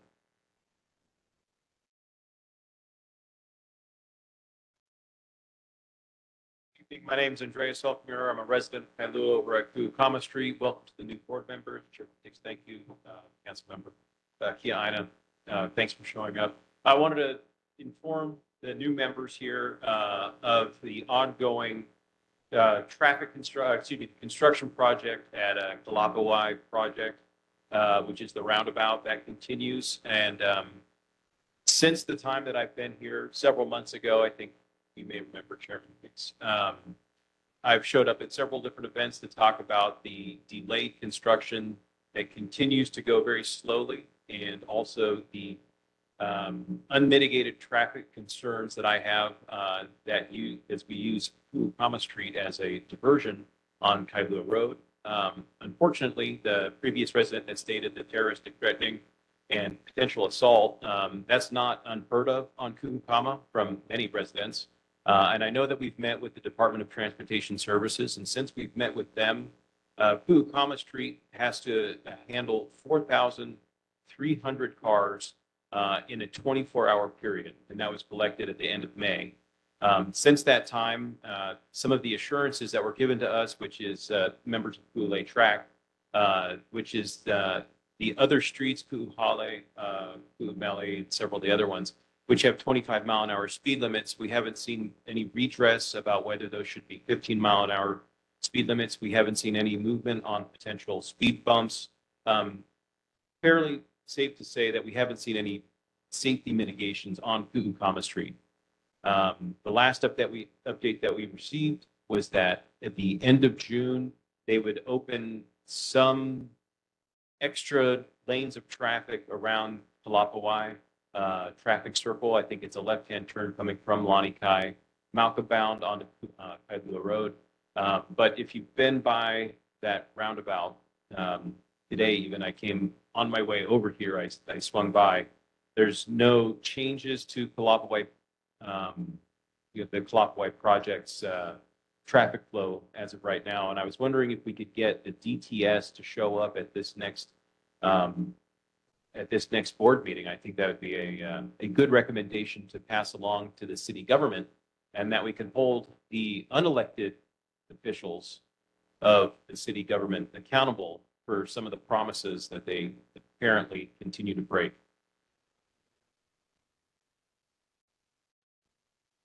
All right, mahalo. Yes, that's a good suggestion. We will invite DTS next month.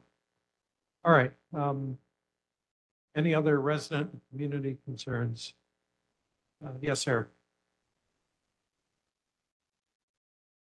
Ronald, you.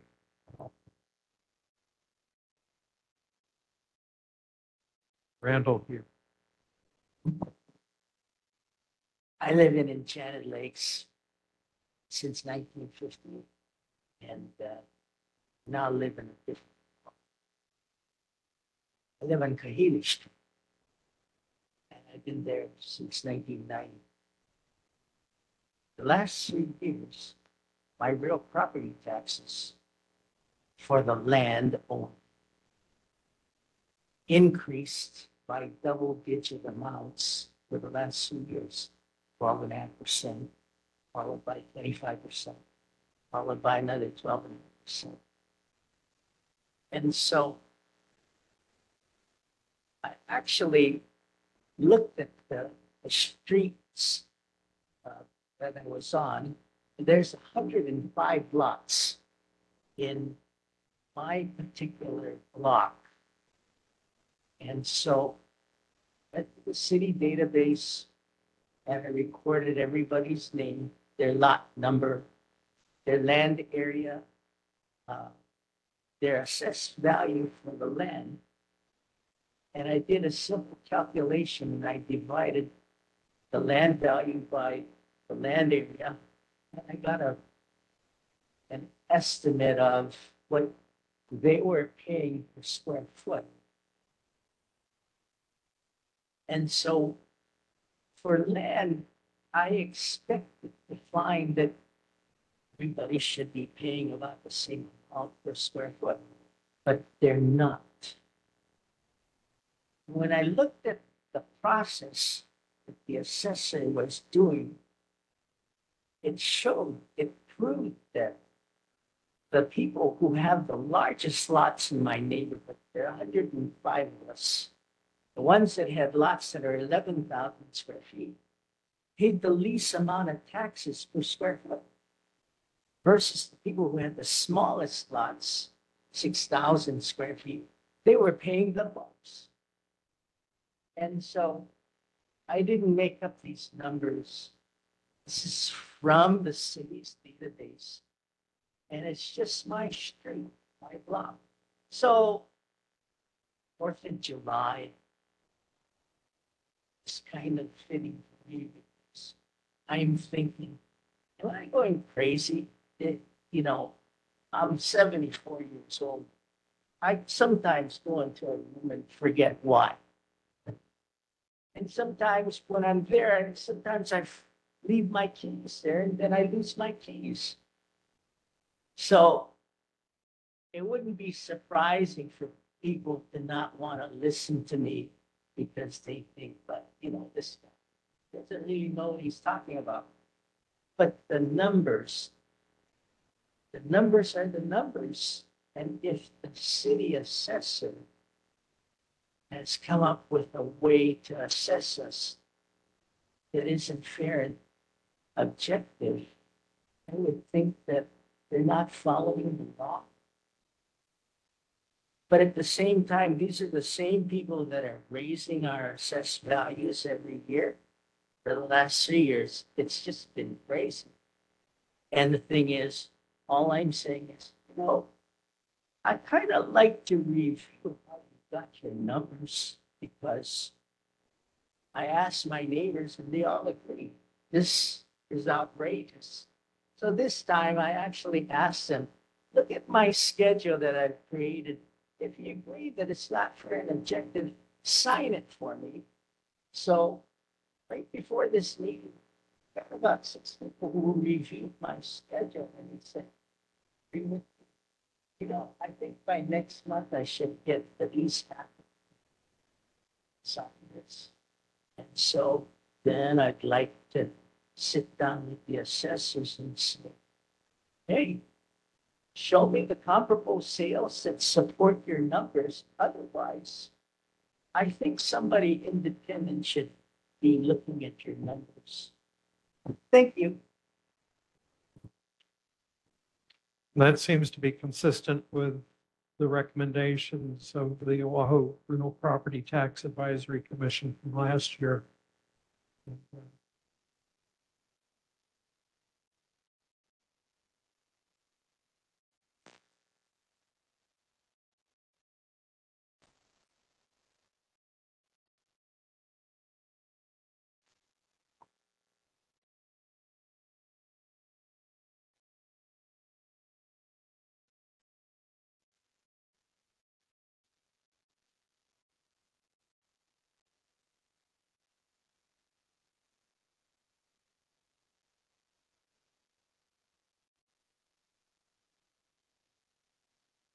I think I think the recommendation to conduct a land value tax study is something that we'll ask our council member to take a look at. Mahalo. All right. Any other resident or community? May I respond real quickly? Go ahead. Yeah. Mahalo, Uncle. I appreciate you doing all this work. I'm sorry what's been happening to your property taxes. I'm sure many people can relate about those double-digit increases that have happened over the last couple of years. First of all, I just wanted to say I lose my keys all the time. I'm 31, so I don't think you're crazy, and no worries.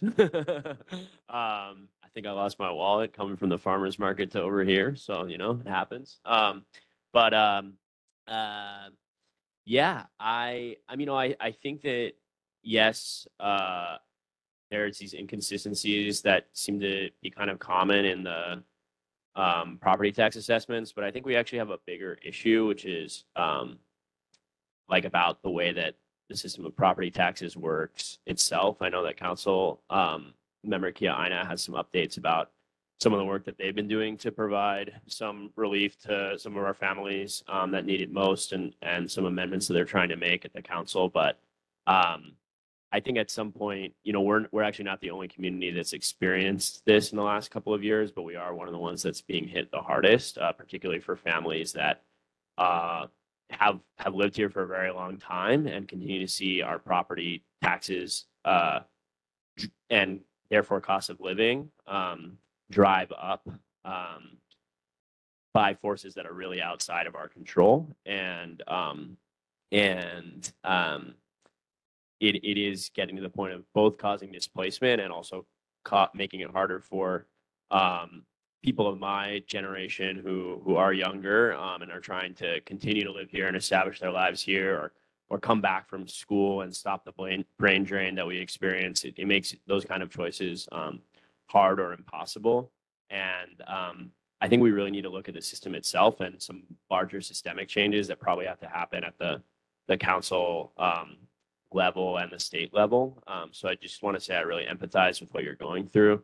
And I'm not sure that just whittling around the edges with how the property taxes are assessed is actually going to solve the bigger problem that you're experiencing, and actually that my generation is going to experience even further. Okay.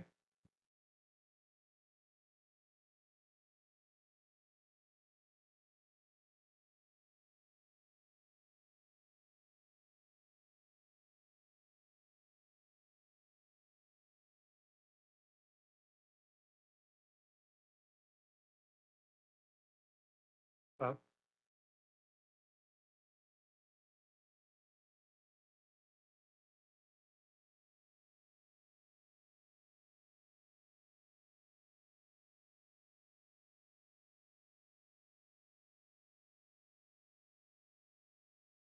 okay, well, the recourse for that is to appeal, but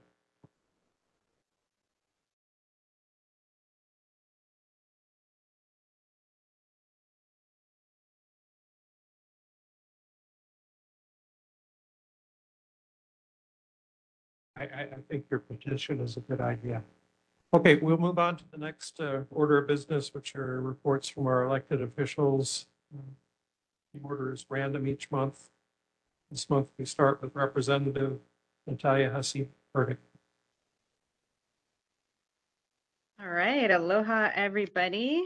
I'm glad to be here. I'm actually sorry I can't be there in person today. I'm dog sitting for my auntie and uncle, so hopefully she stays good and doesn't start barking during my presentation. I'm gonna share screen. Let me know if you can see my presentation as a Yes, we have it. Okay. First order of business, congratulations to all the new and returning board members. Thank you very much for your service, and I look forward to working with you. Little update from the legislature. Basically, the legislative branch has just completed kind of our section of the year. We just passed and killed a lot of laws during the legislative session. That session ended on May 4th, and now we're shifting gears towards one of the other three branches of government. It's kind of the executive branch, the governor's time to shine. He is doing a very intense bill review process right now, where he's reviewing all the bills, signing some, announcing some vetoes. So he has so far signed 243 bills. That includes a couple more today. Congratulations to Senator Chris Lee for his transportation bills he was able to pass today. And the governor has also issued his veto list. There are 11 bills on his veto list. Two of the most notable, I think, are the penalties for violating the state water code. He claims that a lot of affordable housing projects are in violation, and if we started issuing penalties, we wouldn't have any more affordable housing. And I respectfully disagree. I think that if affordable housing is indeed violating the water code, no matter how justified it is, water is a finite resource, and we need to really get serious about water reuse and water conservation, especially for projects like affordable housing. Another really notable bill that he's going to veto is granting the DOE certain exemptions from the state procurement code. I actually agree with him on this one. I voted against this bill because it exempts textbooks from the procurement code. And I think that textbooks should really be purchased in full public transparency. He also announced some vetoes of specific line items in the budget. And this actually made the budget a lot better. As you may remember, I voted against the budget because of it was very problematic. There were a lot of things that could have been more transparent about the process, and a lot of things in the budget that I had problems with. One of them was this very controversial first responder tech campus. So I'm glad he vetoed all of the money for that. Another controversial project was $88 million for a Wahiwa irrigation system for agriculture. That kind of needs a bigger discussion around agriculture in Hawaii. But then there were some other ones that I probably wouldn't have line item vetoed. He took some money out of the forestry management and state parks. So it's going to be even harder now to manage those state parks that we were complaining about. And he also took out a big chunk of money from the teacher housing fund. But I do have an asterisk there. I kind of want to caveat that because he did leave $50 million in the fund. It's not because he doesn't support teacher housing. It's because he thought that he couldn't spend the whole 120 million, or it was actually 170 million. So he kept the part that he thought he could spend to start the projects, and then we can reappropriate in future years. So we're actually going to be having a caucus. The majority House Democrats are having a caucus tomorrow to discuss any potential veto overrides, and of course, I'll keep you updated. I'm glad you guys were asking about wastewater. I do have a big update on that. So last month, I was able to do a site visit of the Kailua wastewater treatment plant. Thank you to Rep. Martin and the neighborhood board members who were able to join me. We learned a lot. And so to catch you guys up, if anybody missed it, I know there's some new board members. Basically, there were several exceedances between April 8th through May 8th. As Melody correctly noted, that's the limit that they are allowed to have for their Enterococcus permit. And these are the days that they exceeded and how much they exceeded. And some of those days were 8 times the limit. So it was some pretty serious business. And we learned a lot about the reasons for the exceedances. So it was like kind of a perfect storm of several different things that happened on these days. The first being an actual storm. If you remember early April, there was some really heavy rainfall, which normally doesn't get into the sewer system. It's a different water system, but a lot of people have illegally connected their rainwater downspouts to the sewer system, or sometimes they open their clean out valves in their yard to relieve flooding. And actually, I encourage you to check around your house because there might be some problems that you didn't realize. I didn't realize that my clean out valve, that square part, was actually broken off on mine entirely. So I was inadvertently letting rainwater into the sewer system and contributing to this major problem. So I encourage you to check your yards. Also, due to the heavy rainfall, there was a little bit of a power failure, and they actually have a whole building dedicated to backup generators, but there was a faulty wire underground, so the power wasn't able to get where it needed to go. So they were able to fix that. And another thing that we learned about in our tour of the facility was there was an issue with the dissolved air flotation tank. There was a valve was plugged, so it wasn't bubbling properly. And when you get an old facility, decades old, things like this are going to happen. They fix them as they go. They have a bunch of preventative maintenance projects that they need to get on top of. Daniel Brick here, I don't know if he's present in person, but he told me that they are working on those every day. They get a little bit further down their deferred maintenance list.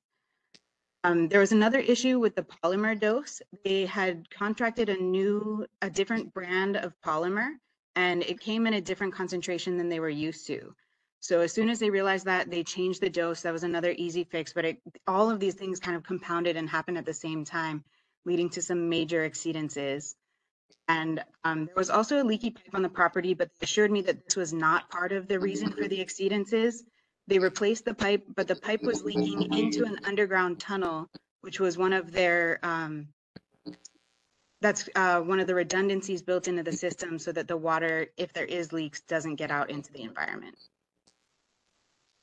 So you may have heard that the state recently fined the city $430,000 for all of these discharges. And once I saw that, I had a little bit of sticker shock. So as you might know, the city runs the treatment plant and the state provides oversight and regulation. And so since this happened about a week ago, I've been calling the city and the state back and forth, trying to get some more information about where the funding's coming from, where it's going, how they got to this number. I'm concerned that 430,000 is a lot of money. And while I completely support holding people accountable and fixing the problems and maybe even a little bit of a penalty, $430 is a lot. And that's going to set us back and perhaps be counterproductive to actually solving these problems and might actually potentially cause more problems if they're not able to do the deferred maintenance.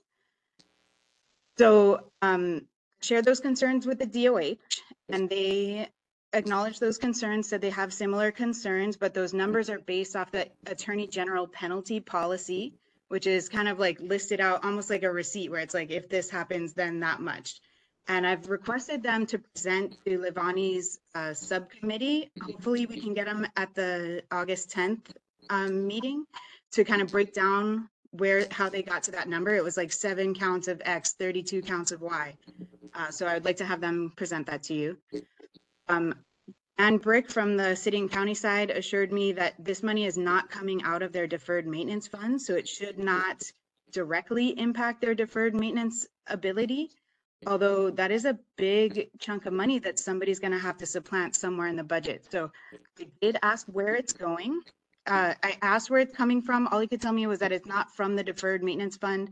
I still haven't quite got an answer which pot of money this is exactly coming from. I asked where it's going to, and all I could find out was HRS 342D states that it can either go to the state general fund or to the emergency response fund. Those are the only 2 areas by law where it can go. But I still haven't found out exactly where this particular $430,000 is going. I also found out that this number can be negotiated. It's common for municipalities to negotiate this amount down, but they haven't quite made any decisions. They're still talking to attorneys about whether or not they're going to do so, and if so, when. And if you want to sign up for those advisory notifications that Sydney was telling you about, I highly recommend it. You can get notices up to the minute about wastewater exceedances from our treatment plant and stormwater runoff. And I really want to clarify that those are 2 separate issues. A lot of times the wastewater treatment plant gets blamed for the stormwater runoff issues, which really are not their fault. So I know Livani's doing a lot of good work in the stormwater sector. We really need to improve our infrastructure there for runoff. And I will give you as many updates as I can when I get them. That's all I've got for you. Sorry, I went over time. I just had a big. Right, Paulo, questions? Online questions? John White? Thank you, Chair. That was 7 minutes, 45 seconds, Chair. I would make a motion and move that we move the elected officials reports to the end of the agenda moving forward, because we have a lot of official business we have to take care of. Although I do appreciate the download, Natalia, but I feel like every meeting we spend way too much time on this portion, Chair. And I think we can make better use of our time. We do it at the end. Okay. Nothing against our elected officials. Love you guys, but we have a time limit. Comment noted. We'll discuss it in the executive committee. Livani? I was just going to express gratitude to Natalia for arranging the site visit and for that thorough explanation. And it is important that the public knows the difference between the wastewater and the stormwater. Both contribute to pollution. Thank you. Okay, mahalo. Next is Councilmember Esther Yana. Chair, this is Melody. I had a question if you're opening it to community. Is this regarding the report we just received? Yes. On the wastewater treatment. Go ahead. Thank you, Chair. Just real quick, there's also another regulatory agency, the EPA, that is also following this issue. And I was just wondering, as a result of the, um, what is it, the AOC, that if representative is aware as to whether the EPA's done a site visit, I believe they were going to follow up whether the treatment center is in compliance with the administrative order of consent. Thank you. Yeah, the administrative order of consent was agreed to December of 2022. And there's a 1-year review period. Go ahead, Esther. Aloha and good evening.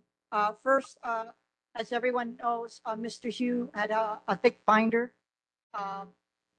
relaying his concerns that he also shared tonight. I have met with the city auditor to have a look at his recommendations. They have certain parameters, and so they've told me that they're going to spend resources to look at his assessment, and if necessary, if it's not within their mission or parameters, they're going to recommend that I either work with Corporation Counsel or Office of Counsel Services. I have 4 updates. I know I sent the chair an email regarding real property taxes. We have a hearing this Friday at 2:30 for 2 bills that are for final reading. Bill 37 regarding tax credit, raising the threshold of income eligibility from 60,000 to 80,000. And what that means is no more than 3% of one's income could be charged for real property taxes. And the other, Bill 40, is lifting the homeowners exemption for all homeowners from 100 to 120,000, and for taxpayers 65 years or older from 140 to 160,000. And Roz is putting everything in the chat box as I speak. Permitted interaction group on real property tax will also be considered our final report. She's putting in the link. Highly recommend that everybody take a look at it, because the bills being heard is just part of the overall tax concerns that people have raised. And so Mr. Hugh had that 1-pager from the Oahu Real Property Tax Advisory Commission. We're actually working on numbers 1 and 2 and conducting a land value tax study. I will be taking that into consideration, Chair. The rental relief program, Windward Community College on July 13th. It's in the chat box. From 10 o'clock to 5 p.m. We will be having another outreach. What is happening is the city is putting aside about 100 for 100 slots. So if people come, anybody who comes and they qualify, you're likely going to be receiving rental relief. And lastly, I have been critical of the Liquor Commission. They came out with a report. And so on July 19th, 10 a.m., I'm having a hearing. And that's my report. And John White, I take your concerns seriously. I try to do a quick summary, but I share your concern. I share your concern with lawmakers going along. 3 minutes by my clock. So very good. Thank you. Questions for Councilmember Kiaina? Lavani Lipton. Where is this taking place, the rent relief? You just said Windward Community College, but College. I just want to text it to someone. Where do they go? Roz, can you put it in the box? She has the location, the room number and everything. And then if you can, you could always email us. Now, the good news is that at that same meeting, the FCC has an affordable connectivity program for internet access. So they're going to be on site as well. And so people qualified will be able to get a subsidy for internet access. And if you're from Hawaiian, if you're a Hawaiian Homeland beneficiaries, you actually receive more. All right, mahalo. Gary Weller. I'll make it quick. If you had time tonight or next time you're in this park, go inside the gym and look at the cleanliness and the character and nature of the bathrooms that are in the building that the city and county employees take care of. But then compare it to the ones that the public has to use out here. We're allowed to use the ones in there, but most people use the ones out here. These are the terrible ones. And So you'll see that went to restroom right before I started, was gaps. So Thank you, Russ. you guys didn't need to say anymore. I was already in contact with Ross. And I need to say something about vacancies because I don't want people to think there's no resources. The fact of the matter is, they have the monies for the vacancies. So don't let anyone make you believe that. And so I think Director Thielen and her department know that I'm going to be holding them accountable because I secured out of the TAT, transient accommodations tax, 8 million annually. And this year, the budget and fiscal services determined the allocation. That was wrong. It's supposed to be primarily for Department of Parks and Rec. But having said that, I have also been fighting for increased funding. So I think it's warranted to keep on raising the issue over and over until something's done. Okay, mahalo. Representative Scott Matayoshi. Senator Chris Lee.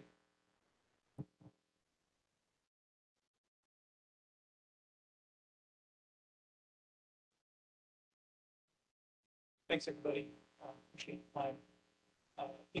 Congratulations, first of all, to the new board members. Forward to the big years. I want to give just a couple quick updates because today was, for me, my last official day of the section. All the rest of the bills today I've been talking about signing for law today. I want to highlight just a couple of those, which I had talked about before. So one was helping local workers, especially if you're employed by some big firm. Being paid fair wages, regardless of what position you are, what gender you are, is still an issue in this country, unfortunately. This law creates transparency so that if you're applying for a job, it's clear what they're going to pay. Salary range goes along with that, so you don't end up in a situation like so many people are today. Apply for a job and the whole process and a bunch of time, give up other job opportunities, finally get hired and find out actually they're going to pay a lot less than actually promised or expected. That's still a real issue. This bill solves that. There's a second bill I want to talk about. Second set of bills. I want to say thanks to everybody who came out, including the newest neighborhood board member, Travis, from HBL in that capacity. And this was creating better traffic safety results. And not only just getting people together to talk about it, but rather how we put the experts in place, how community leaders from our most affected communities in place in the decision-making process to talk about it, figure out what works, but also put real resources. So the first time we carved out specific and dedicated funding to fix our crosswalks, sidewalks, bike lanes, roads, intersections, you name it, especially with a focus around those. And that's really important for all the reasons that I need that. But it was a huge, huge watershed moment because now we're going to have this infrastructure in place going forward. Our communities have a pathway to get involved and make those changes happen. The resources are there allocated to do. The last thing I want to talk about, last bill, post this morning about there's been 50 plus years of to try and preserve and protect all those which have been proposed for so many different things over the years. And the efforts that the community put together have not only preserved that property and those areas in special habitat till this day, but have done so in a collaborative way that I think we've not seen much anywhere else in the state. So thanks to community groups, thanks to neighborhood boards, including Kailua, which have been numerous times in the past, thanks to a whole host of folks coming together, we're able to finally take the next step, which is to take all those lands that are in multiple jurisdictions of ownership and officially make them a state park. And not only are we doing that by law, but in that law, we said this land shall be managed in its wild and natural state in perpetuity. Meaning that last piece of undeveloped East Oahu, the last place on our side of the island, that side where you can actually go down to the shoreline, and do all that kind of thing, because the rest of town is all developed, will be there for our kids and our next generation. That's just really exciting. And it's something that,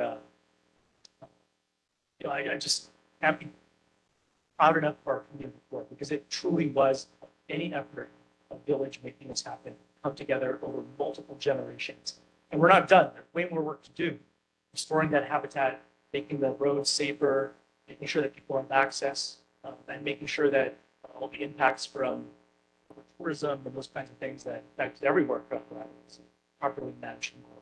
But this is just a big step today. I really want to call out Gary Weller, who's done a lot of work on that side, helping to work on that since before I've been around.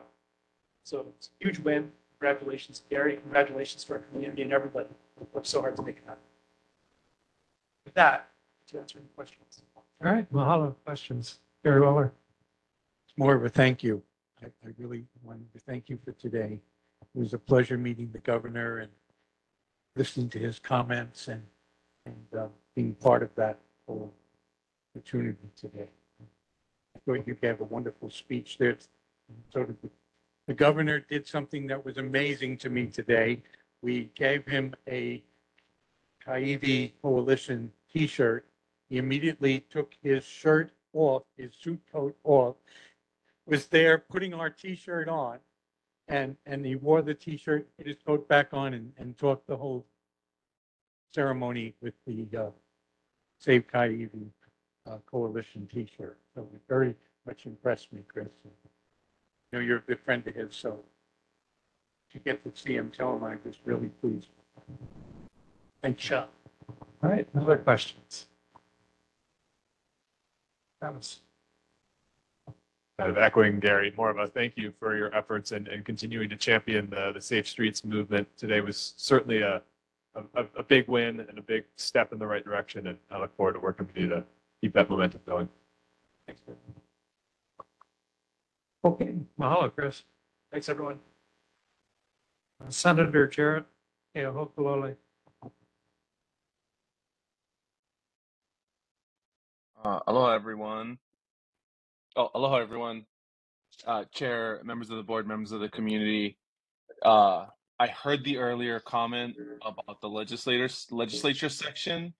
So I'm into committee work right now, commerce and consumer protection issues, Native Hawaiian caucus issues, including the Department of Hawaiian Homelands, broadband, federal funding, the Department of Commerce and Consumer Affairs, and then our Windward Side housing, workforce, and homelessness issues. So if anyone has any questions about any of those items, happy to take questions right now, happy to take questions offline, happy to take questions anytime. So I'll stop there, open it up. Thanks for your time. Okay, I'm sure we're going to fill several minutes here. Questions for Senator Keohokalole?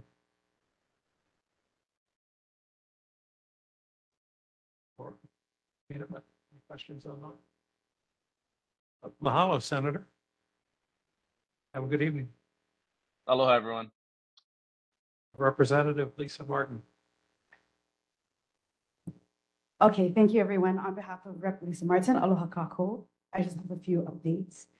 Rep. Martin met with Colonel Bevin, and she appreciates the continued commitment to move part of the build and not yet built fence towards the Lanikai area down below the hillside. And she expressed concerns that the remaining fence still has long post stops meant for barbed wire, and that they indicated that they were already ordered, but they can be cut. So she also learned that there is no current budget to selectively paint sections of the fence and will work towards securing funding. A few things, there's free Narcan available to households from the Hawaii Health and Harm Reduction website. Come see me after. Energy savings, tax rebates and all that, come see me after. Hamako cleanup, thank you for saying it. Come see me after. And if you have any questions, concerns, ideas, please sign up for our e-newsletters. You can get into contact with us and call our office. All of that information is in the chat for those of you online. But thank you for your time. That was pretty fast. What was your name, please?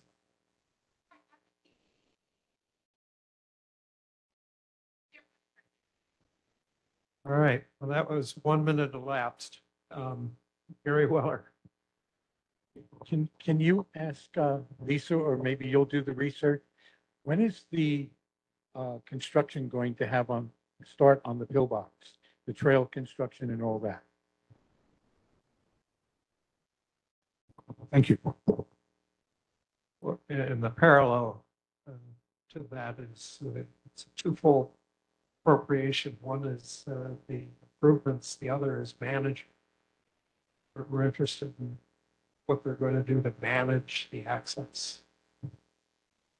Okay, Nicole Gray, representing U.S. Representative Jill Gooden. Nicole with us tonight.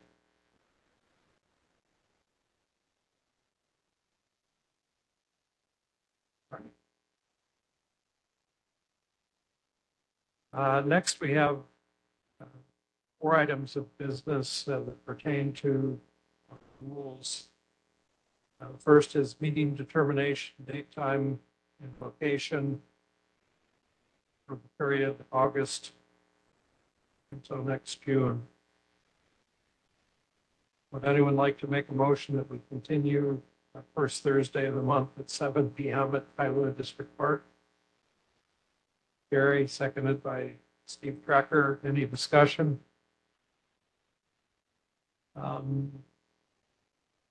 Jade Lau? Is there any chance as we get into the rainy season that we can get approved to be inside so we're not frozen? Yes. Kailua District Park includes both a multi-purpose room and the outdoor pavilion. I'm going to do a roll call vote for this one so we know who is voting. And then we'll just vote by exception on the remaining ones. In favor of first Thursday of the month, 7 p.m. Kailua District Park, Josiah Cow.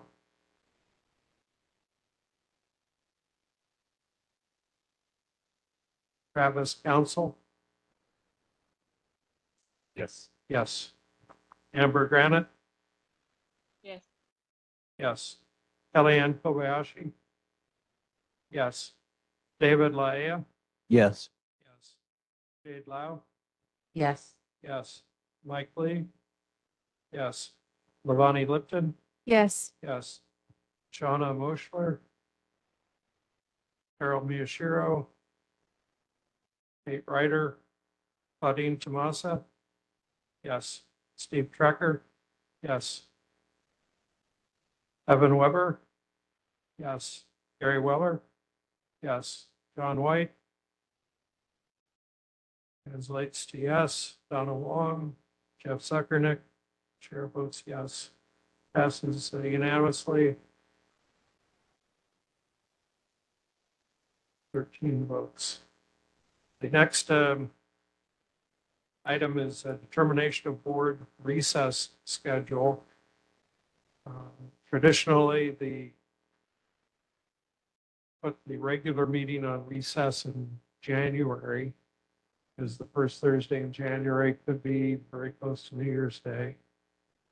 And we also put committees normally on recess in December because later in the month they can get pretty close to Christmas. I would like to make a motion that we continue that practice. Jade Lau, second. Lavani Lipton, any discussion? Does any member object to recessing January for the regular meeting and December for the committee meetings? Hearing no objections, passes unanimously. Adoption of oral testimony rules. Robert's Rules of Order normally limit presentations to 10 minutes, exclusive of Q&A, and comments to 3 minutes. would anyone like to make a motion that we continue with that practice? Steve Trecker, second. Jade Lau, any discussion? John White. Thank you, Chair. As stated earlier, I think we need to be more strict on the 3 minute. If you guys have ever visited the city council meetings, they cut your mic at the 2 minute. I think there's 2 minutes, the city council. I would also love to see the elected official portion be at the end, so we don't have to rush through board business as we usually do. We're always trying to struggle for time. So if that's a possibility, but I think I would like to amend that to turning off the mic exactly at the 3 minute. Thank you.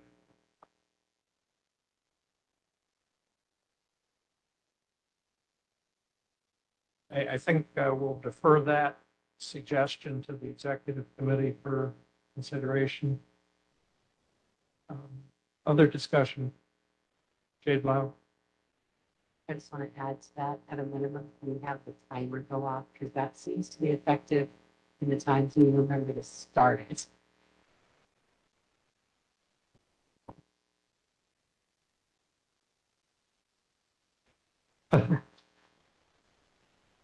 All right.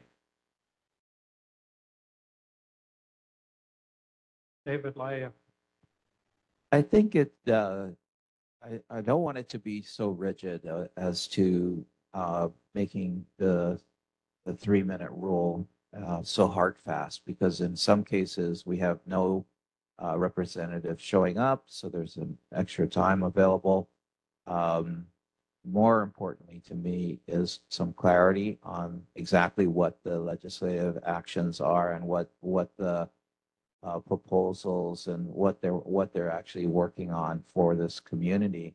I do value the time that the legislators spend with us, and so I don't want them to make it a very abbreviated formality. It should be something tangible and meaningful for all of us. So I do.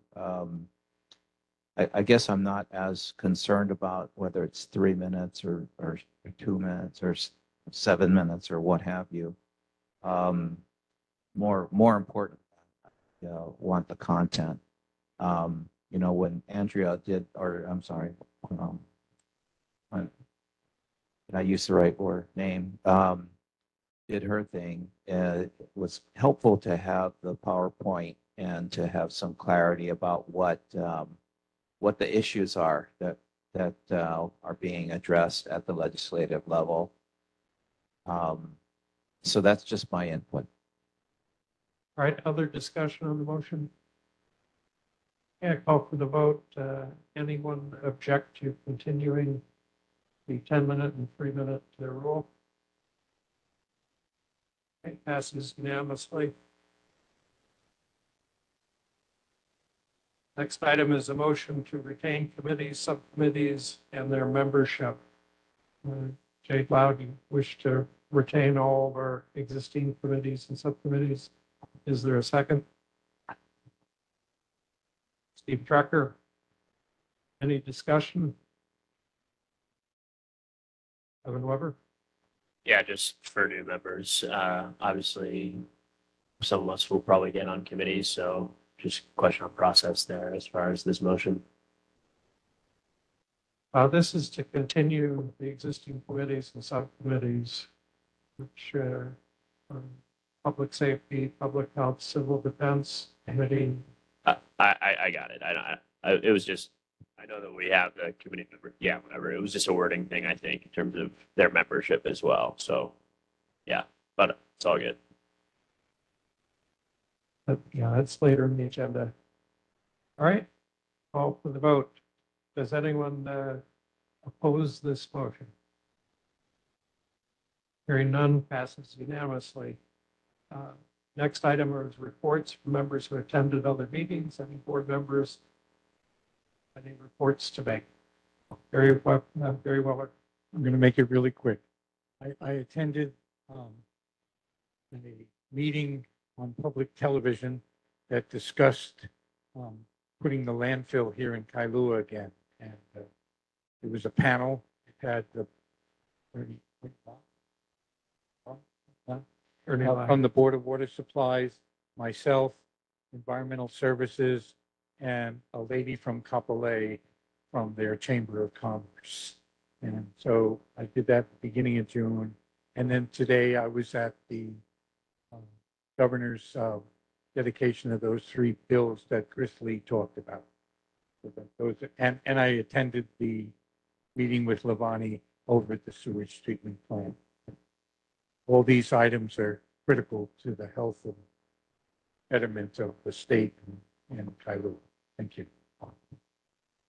Okay, Mahalo. Any other reports? John White. Got a lot of calls from constituents about the Pali Highway work. So I reached out to the Department of Transportation. I also spoke to an engineer at SSFM who's overseeing that construction. They're saying substantial completion in November. They're running into a lot of compaction issues because of the rain. I know it's affecting all of us on the windward side of the traverse. So they said November, substantial completion. So look forward to that. All right, mahalo. All right, we move on to our presentations. We have 2 presentations tonight. The first is Kailua Complete Streets Update from the Complete Streets Administrator, Renee Espinal.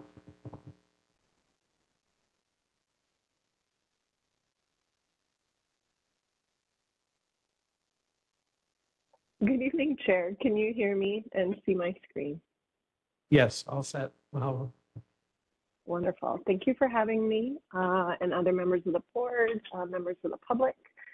I just wanted to give you guys kind of a overview of where we are in some of our complete streets efforts in Kailua. We have quite a few projects in very different stages, and just wanted to make sure you guys are kept apprised of what we're working on.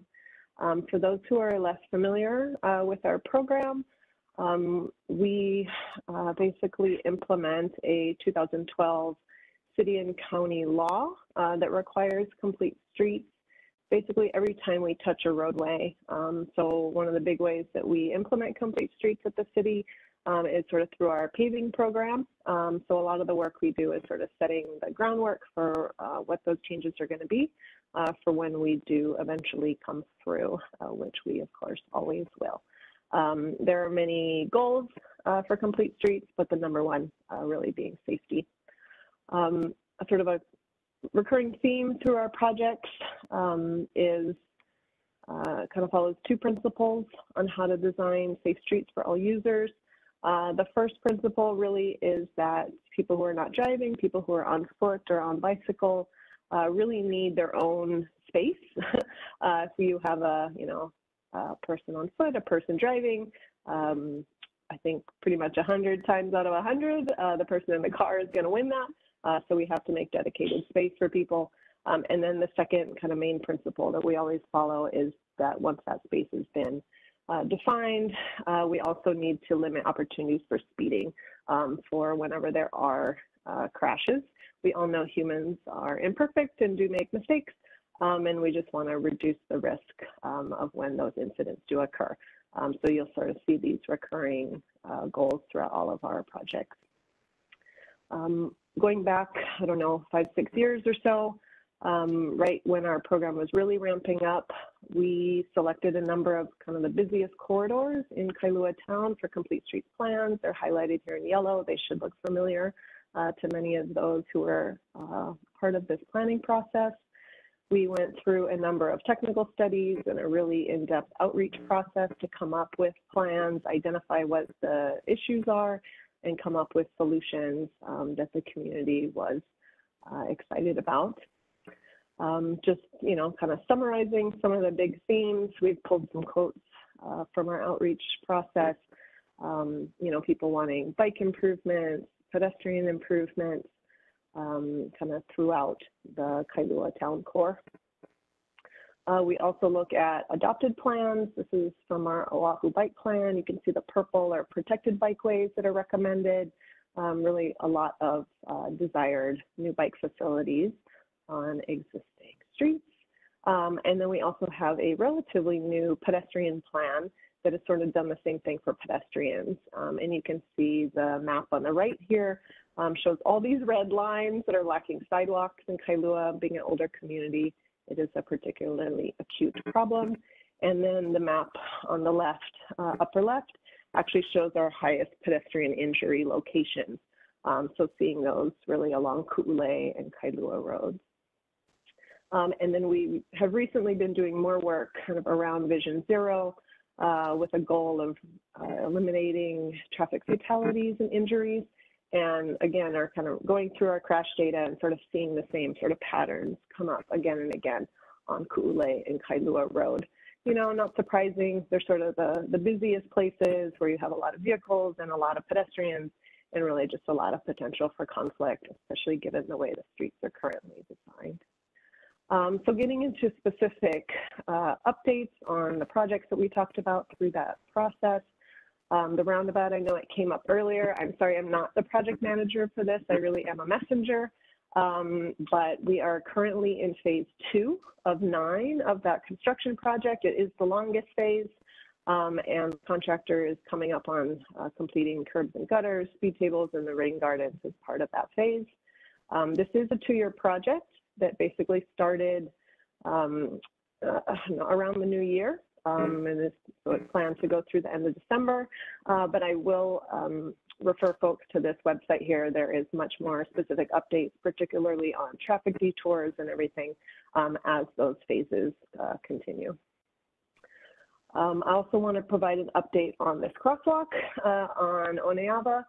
This is right near Zippy's and the bus stop there. I think anyone who's lived in Kailua for a while probably knows you know, that this is a common place for crashes, pedestrian and bicyclists. We have contracted with GP Roadways to do sort of a quick build pedestrian refuge island there. So this is crosswalk. We, at some point, will come back and put this in concrete and put in flashing lights. But in the meantime, you know, we wanted to at least get something out there so that people could sort of focus on crossing one direction of traffic at a time, basically.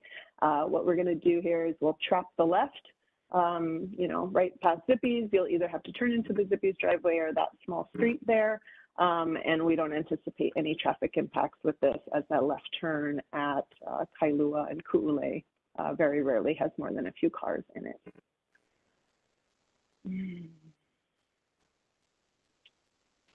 Another update, we have a small quick build project that we're working on Mokapu Road. There are 2 uncontrolled crosswalks there, so similar to the one on Oneava, no stop sign, no traffic light to help pedestrians get across the street. And we also have some pretty persistent complaints about speeding. I think probably, you know, the guys get off base and sort of open it up and try out their nice new cars. So we're going to put in gateway treatment, as many of you probably saw on the Pali Highway kind of before they did the raised crossings there.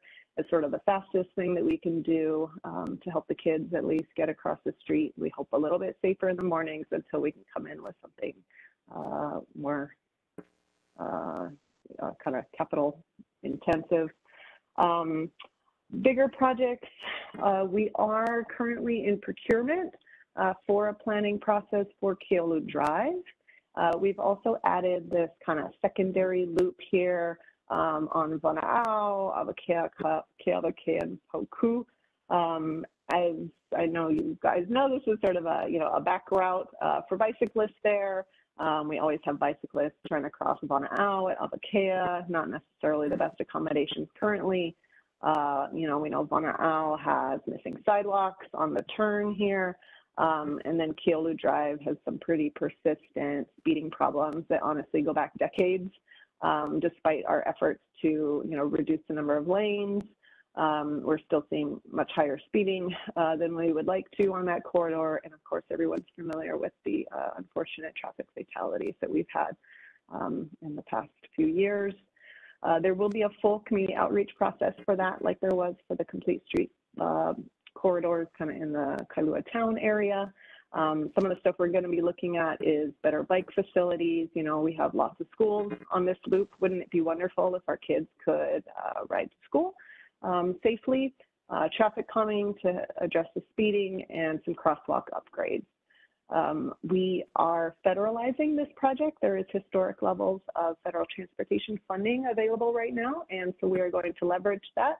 And we are using our city bike fund as our local match. We have to put up 20% of all project costs. We also have a little bit of resources internally if the community wants to do some kind of demonstration, sort of quick build projects as we go through the planning process. And that's something that we've talked to our council member, Kia Aina, and worked with our state electeds on as well. Let's see if this, and then I got one more project here. And this is a very big one. Coming out of the Complete Street Corridor planning that we did, that I talked about previously, we are taking advantage of federal funding to advance the projects that are coming up with high need on our pedestrian plan. So these include Kalaheo Avenue, as you guys are very aware. The pedestrian bicycle facilities on that street are in terrible condition, and cars are going a little fast for my sensibilities. Ku'ulei Road has some missing sidewalk segments, as well as some crosswalk upgrades that are needed. And we would like to do a two-way protected bikeway on Ku'ulei, again, to help the kids kind of get to school without needing to be dropped off by their parents. Kailua Road, we're also looking at bike improvements, improvements at the Hahani Street intersection, probably including like a left turn phase and maybe separating some of the pedestrian and vehicle movements. Some addressing the missing sidewalks in the area, kind of fronting times there, and then just doing general pathway improvements all the way down to Vana'au, meeting up with the sidewalk improvements going in as part of the roundabout project. I'm not going to go into much more detail on those. They are on our website. I do have slides, but in the interest of time, I can't walk through it tonight, but happy to answer any questions. Again, this project is also going to be federally funded, and thanks to HDOT and Senator Lee for helping us secure some funding for our local contribution. And we are going to be entering sort of the preliminary engineering phase near the end of the year. And we'll continue to keep the board and other community members apprised as we make progress on design. Mahalo, Renee, for sticking with 10 minutes. If you email me, please, brief. I will forward it to all board members, and we will also hang it on our brand new Google Drive. Nice. I will include, like I said, I actually have information here for those 3 last corridors. So I'll include that so you guys can at least take a look at it on your own time, and then let me know if you have any questions or comments. Perfect. Any questions?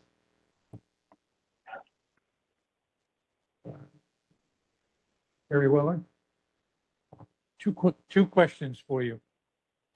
There were some rumors in my community that you're going to make a traffic circle at the corner of Kaneohe Bay Drive, North Kalaheo, and Mukapo Road. Is that true? So we do have a concept for that, and we have laid it out. It is a state facility, however. We've met with the state on it. It didn't really seem like a priority for them. I'm not sure.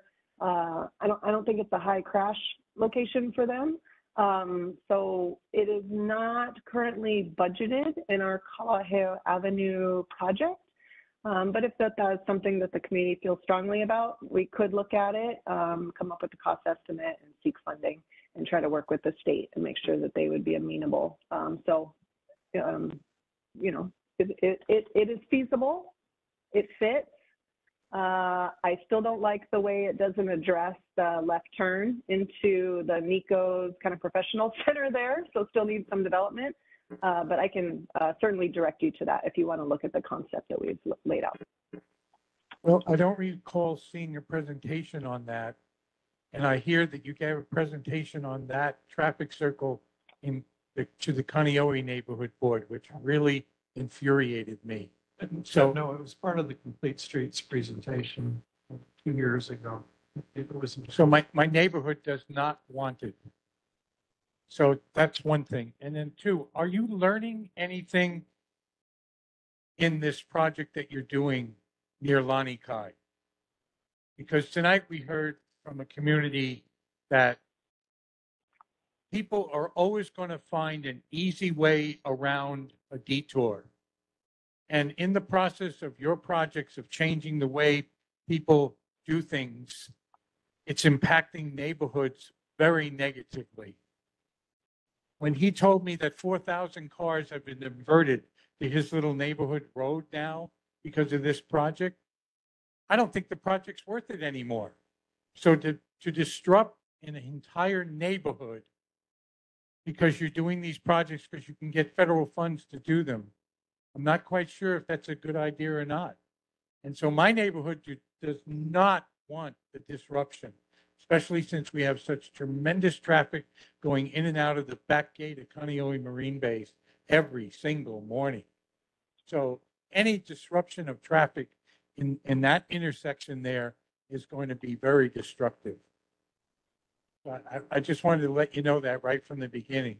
And I really hope you're learning from these events, how long they take, the problems that are delaying traffic, the inconvenience to the public.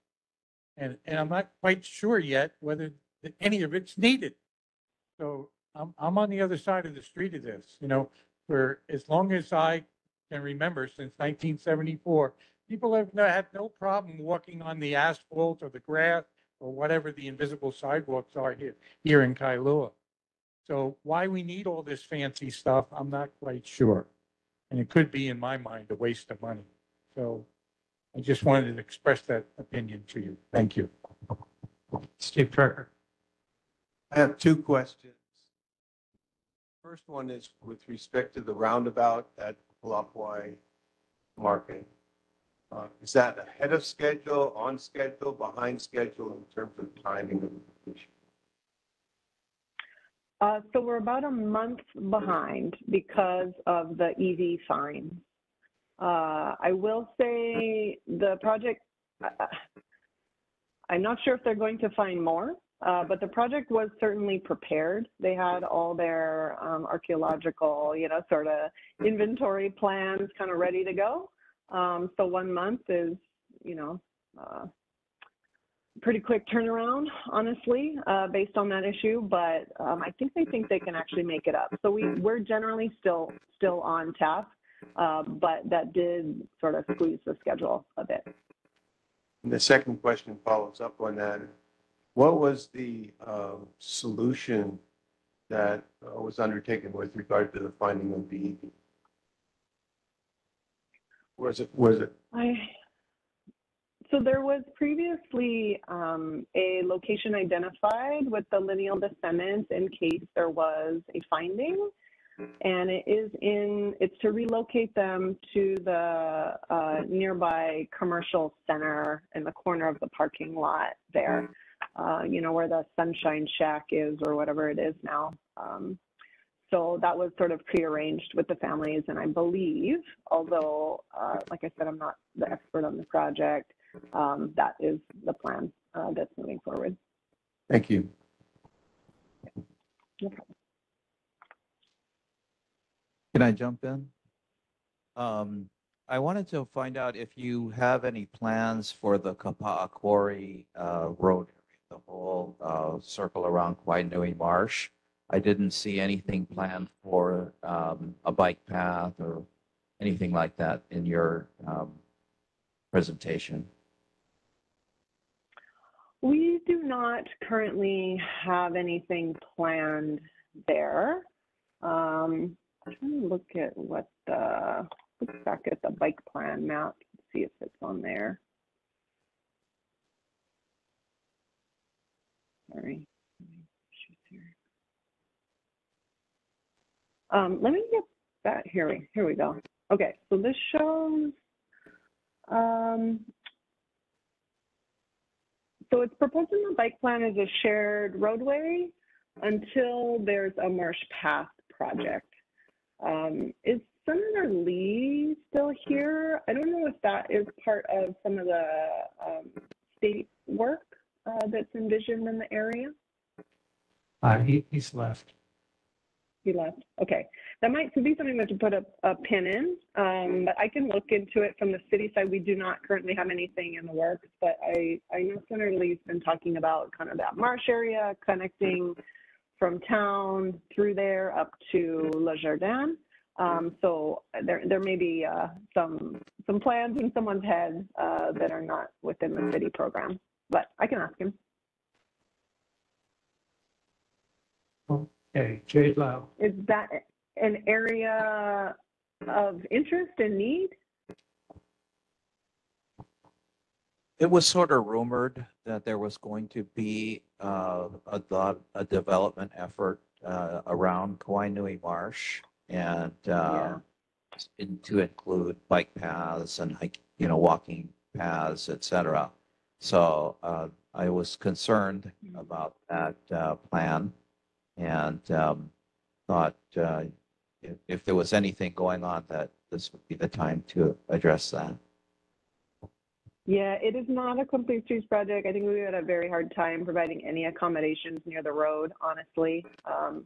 And so if there was something, it would be better as an off-street path, in my opinion, particularly given the industrial nature and all the trucks and everything. But yeah, that's all being done as part of a separate effort, I believe, by the state. Okay, well, Kellyanne Kobayashi.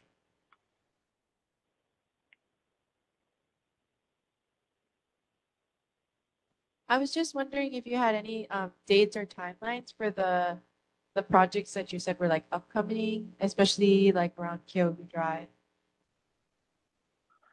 Kailua Drive is going to be a planning process, so the improvements will be honestly years out unless we do a quick build project. The other two shorter term projects I talked about on Oneava, Mokapu, those small installations, we should have those done this summer or maybe early fall. But for Kailua, we will start our outreach process probably early in the new year. So I'm thinking maybe around January or so would be probably the first that the public will be invited to provide input. Thank you. Okay, well, Renee, mahalo, and we'll look forward to the brief forwarded around, posted on our Google Drive, and Bill, might have some additional questions to come back. Bill, Okay, David stepped on my question. I just had a simple question to follow up on something that we asked several months ago. Is it possible to put in a request for the residential street to be residents only on that detour as opposed to redirecting everything back down Ku'ulei? And the last time we brought that concern up, Department of Transportation said that that was the project's job to request that street be resident only. And then they gave the excuse that that's really hard to get and doesn't happen often. Well, as a parent who uses the Makanani Gate and the Puna Gate at Kamehameha campus, let me tell you, all that DOT construction had big, massive signs that said residents only because those are narrow streets. So it is done. It is possible. Can you follow up? Is it your responsibility as the project to make that request that the residential street be resident only detour? Because that would solve a whole lot of problems. Tourists would be deterred from using the street. So we don't currently send people down the street. We send everybody to That's the not true. other street. I'm gonna call you on that. That's not true. Because as you come down the back road, what street is that? Kailua Road. As you come down Kailua Road, Mackay bound, the big sign right there says detour. And then as you come onto Kainalu, the big sign right there points you right down that side street. So don't say that that's not where the detour is directed. The detour is directed right to the residential district. That sign should be taken away, put further down past that turn to continue people straight down Kainalu to Ku'ulei and deter them from turning down the residential street. So my only question is, if that's the project manager's job, can we get on it and move that sign? Or would I have, intersection? yeah, I will have them, moving the sign is one thing, and I actually have thought that myself. So I'll pass that on and see if, maybe we'll just move, just move the sign. Residents only, I'll have to look into that. I know typically if it's a public street, it's pretty hard for us to, you know, say who can be there, who cannot, because it's all funded by, you know, everybody's money. But let me look into it. I do hear you on the sign placement. That seems like a very simple fix. That could be easy, and that will deter them from making that turn. You're right. You're right. Okay. Okay. Well, Pass it on. we've got some food for thought here. We're going to, Always. thank you, Renee. Thank you, guys. We're going to defer the neighborhood board survey response presentation to next month's meeting, but we will circulate it as a read ahead. I guess I will attempt one piece of board business. The Kailua Neighborhood Board requests that the Department of Transportation Services install four-way stop signs at the intersection of Kainalu Drive and Mokupua Street. This is a dangerous intersection. The intersection has a limited sight line, and there have been many serious accidents at this intersection, the most recent being on April 19th of this year. There's only one other four-way stop on Kainalu Drive north of Pulele Road, and that's 0.8 of a mile away at the intersection with Kaha Street. This is a Transportation Committee motion. The accidents that have occurred there have been serious. We've heard from a number of people about this history of accidents. The issue is the sight line. When you try to make a left or right onto Kainalu from Mackay, the sight line is blocked. You have to nose your way out, and if you misjudge how far you pulled out, that's where the accidents occur. Because it's 0.8 of a mile away from the only other four-way stop, we think that it might introduce a little bit of traffic calming, but it would not be terribly disruptive to the flow of traffic. So is there any discussion on this motion? Hearing no discussion, I call for the vote. I think we have all the same members. Any objections to this motion? Okay, motion passes unanimously. We have approval of minutes for both May and June. There are one set of corrections requested for the June minutes to more fully capture Councilmember Esther Kiana's discussion. Are there any other corrections or additions to the minutes for either May or June? Okay, with that one correction, the minutes are approved.